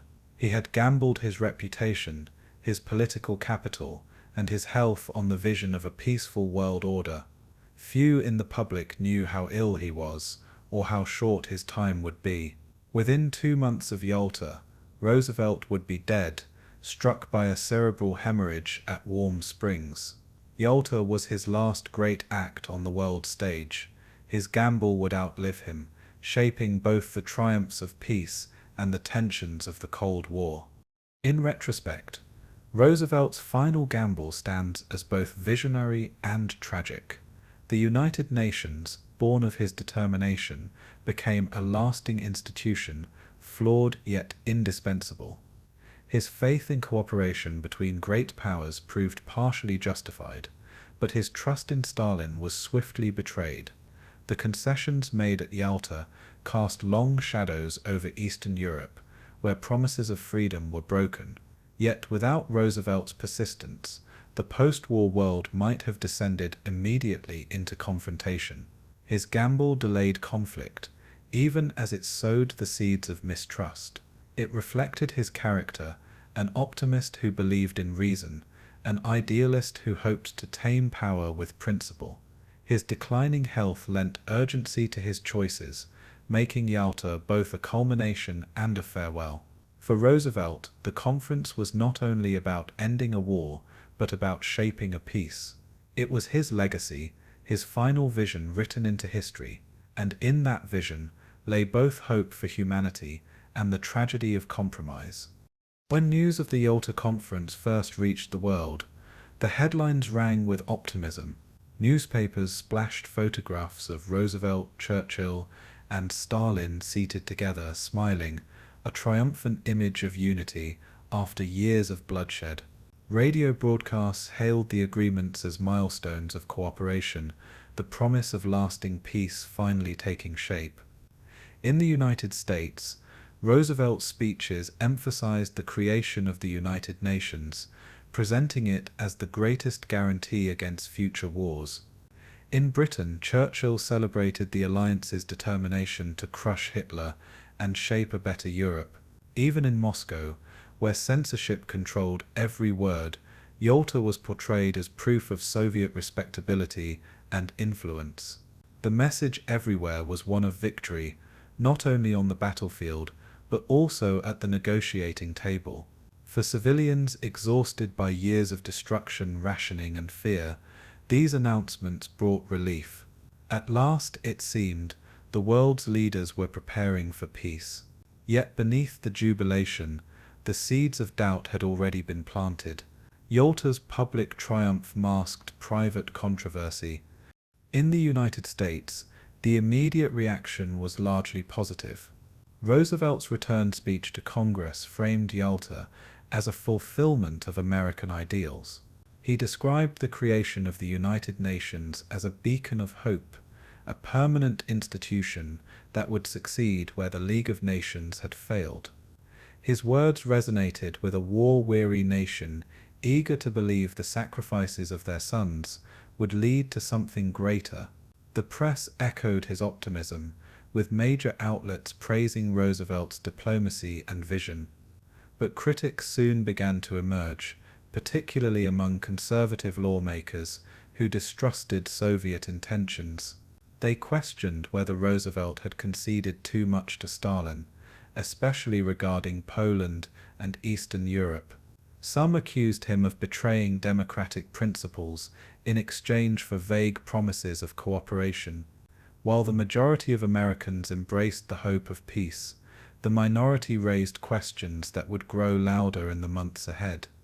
Yalta was first celebrated as a triumph, but quickly became a subject of debate. The glow of unity began to dim, replaced by the shadows of suspicion. In Britain, Churchill's initial portrayal of Yalta was equally glowing. He addressed Parliament with eloquence, praising the determination of the Allies and the progress made in shaping post-war Europe. He emphasized that Britain's sacrifices had preserved freedom and laid the foundation for peace. Newspapers carried photographs of Churchill standing shoulder to shoulder with Roosevelt and Stalin, projecting strength and confidence. Yet behind the applause, murmurs of unease grew. Members of Parliament, particularly from the opposition, pressed Churchill about Poland, Britain's original casus belli in 1939. Had Britain truly defended Polish sovereignty, or had it yielded to Stalin's will?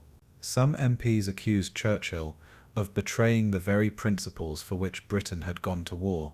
The press, though initially deferential, began to raise similar questions. For Churchill, the Yalta agreements became both a shield and a vulnerability. They allowed him to claim victory, but they also exposed him to charges of compromise. Britain's response was one of pride mixed with unease. The glow of triumph was already clouded by doubt. In the Soviet Union, the portrayal of Yalta was entirely different.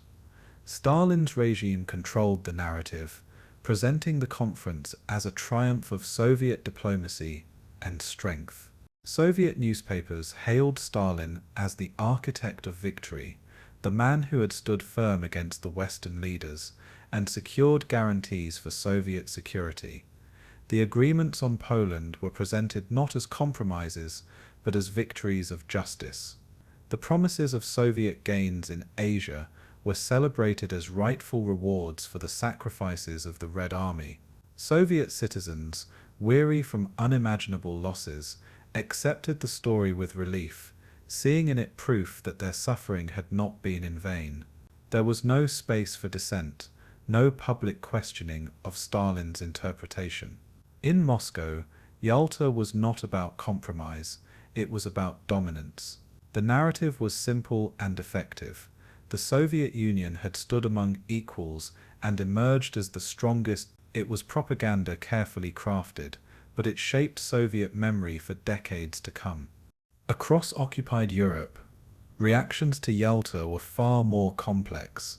For Poles, the news was devastating. They had fought alongside the Allies since 1939, only to see their future bartered in distant Crimea. The promise of free elections offered little reassurance when Soviet troops already occupied their homeland. In Warsaw and London, the Polish government in exile reacted with anger and despair, accusing Roosevelt and Churchill of betrayal. In other parts of Eastern Europe, similar fears took hold. Czechs, Hungarians, and Romanians wondered whether Yalta meant liberation or domination. Resistance movements, who had fought bravely against the Nazis, feared their sacrifice had been in vain. Meanwhile, in Greece and the Balkans, the conference's silence on their struggles deepened uncertainty. For millions in Eastern Europe, Yalta's promises rang hollow.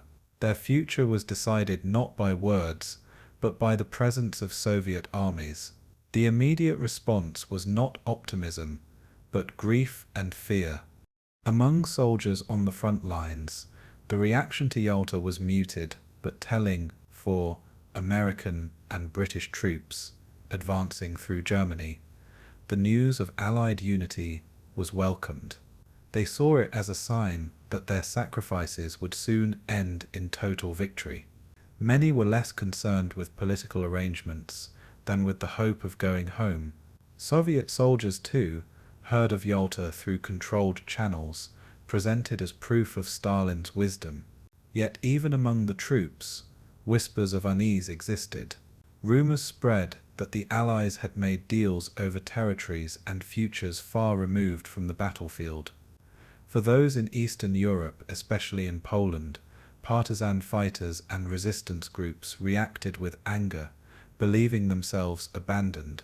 Soldiers understood instinctively what politicians often avoided, that promises made in conference halls were only as strong as the armies that enforced them.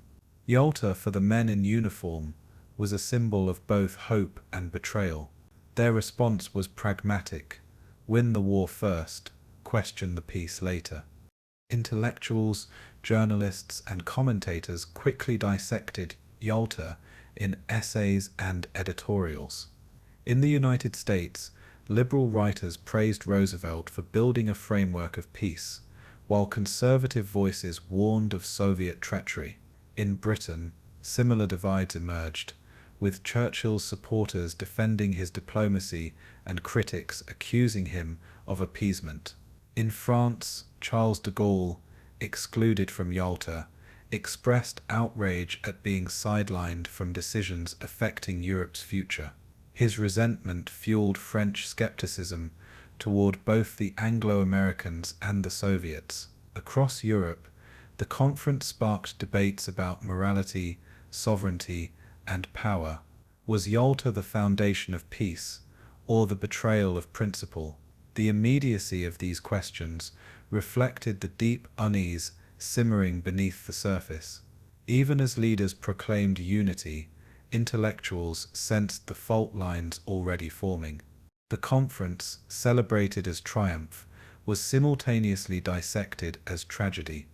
In the end, the world's immediate response to Yalta was a mirror of its contradictions to the masses in America and Britain. It was a beacon of hope, a sign that years of suffering were leading to peace. To Soviet citizens, it was proof of Stalin's strength and Soviet greatness. To Poles and Eastern Europeans, it was betrayal dressed in rhetoric. To soldiers, it was both reassurance and suspicion. To intellectuals, it was both visionary and flawed. Yalta was hailed and doubted, celebrated and condemned, often in the same breath. Its public image glowed with optimism, but its private reception was steeped in anxiety. The conference, designed to unify, instead revealed the first cracks in Allied solidarity. These cracks would widen in the months to come, shaping the contours of the post-war world. Yalta's immediate triumph was already shadowed by the tension of tomorrow. The Yalta Conference of February 1945 occupies a unique and contested place in the history of the 20th century. At the time, it was hailed as a diplomatic triumph, a meeting of the Big Three that charted a path toward peace after 6 years of global war. Yet, as the years passed, Yalta became less a symbol of unity and more a lightning rod for controversy. Critics pointed to the agreements on Poland and Eastern Europe as the moment the West surrendered those lands to Soviet domination. Supporters argued that Roosevelt and Churchill had little choice, with Soviet armies already in control. The question remains, was Yalta an unavoidable compromise or a catastrophic mistake? The truth lies somewhere in between, shaped by both the reality of 1945 and the hindsight of later decades. Yalta both secured the framework of peace and sowed the seeds of conflict. Its legacy is therefore one of paradox. To call it either triumph or tragedy oversimplifies its complex and enduring impact. One of the most enduring legacies of Yalta was the division of Europe. The conference formalized zones of occupation in Germany, intended as temporary measures, but which hardened into the foundations of the Cold War. Eastern Europe, from Poland to Romania, fell into the Soviet orbit, not through the written agreements alone, but through the presence of the Red Army. Western critics later accused Roosevelt and Churchill of betraying those nations, though in reality they lacked the military power to change events on the ground. Stalin used Yalta as both shield and sword, claiming legitimacy for Soviet control while tightening his grip through force. The idea of free elections became a bitter irony as communist regimes consolidated across the region. For generations, Yalta became synonymous with betrayal in the eyes of Poles, Czechs, and Hungarians. For Western leaders, it became a reminder of the limits of diplomacy when faced with raw power. The map of post-war Europe bore the indelible stamp of the Crimean Conference. It was a stamp that lasted until 1989. In Asia, Yalta's legacy was equally profound. Roosevelt, desperate for Soviet entry into the war against Japan, conceded significant territorial gains to Stalin. The promise of southern Sakhalin and the Kuril Islands, along with influence in Manchuria, shifted the balance of power in the Pacific. These agreements, unknown to the public at the time, later fueled Cold War disputes in East Asia. The Soviet entry into the war in August 1945 hastened Japan's surrender, but it also laid the groundwork for the division of Korea. Yalta's shadow thus extended across 2 continents, shaping conflicts that would last for decades. The Asian legacy was one of both necessity and unintended consequence. Roosevelt believed Soviet participation would save countless American lives by shortening the Pacific War, yet the price was paid later in frozen conflicts and new rivalries. In this way, Yalta shaped not only Europe's Cold War, but Asia's as well. The conference consequences were global, not regional. The creation of the United Nations stands as Yalta's most enduring triumph. Despite the controversies, the conference produced an agreement that established a new international body designed to maintain peace.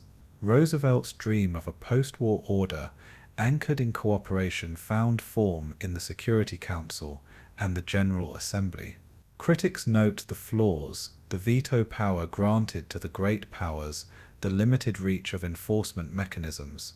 Yet the UN endured, surviving where the League of Nations had failed.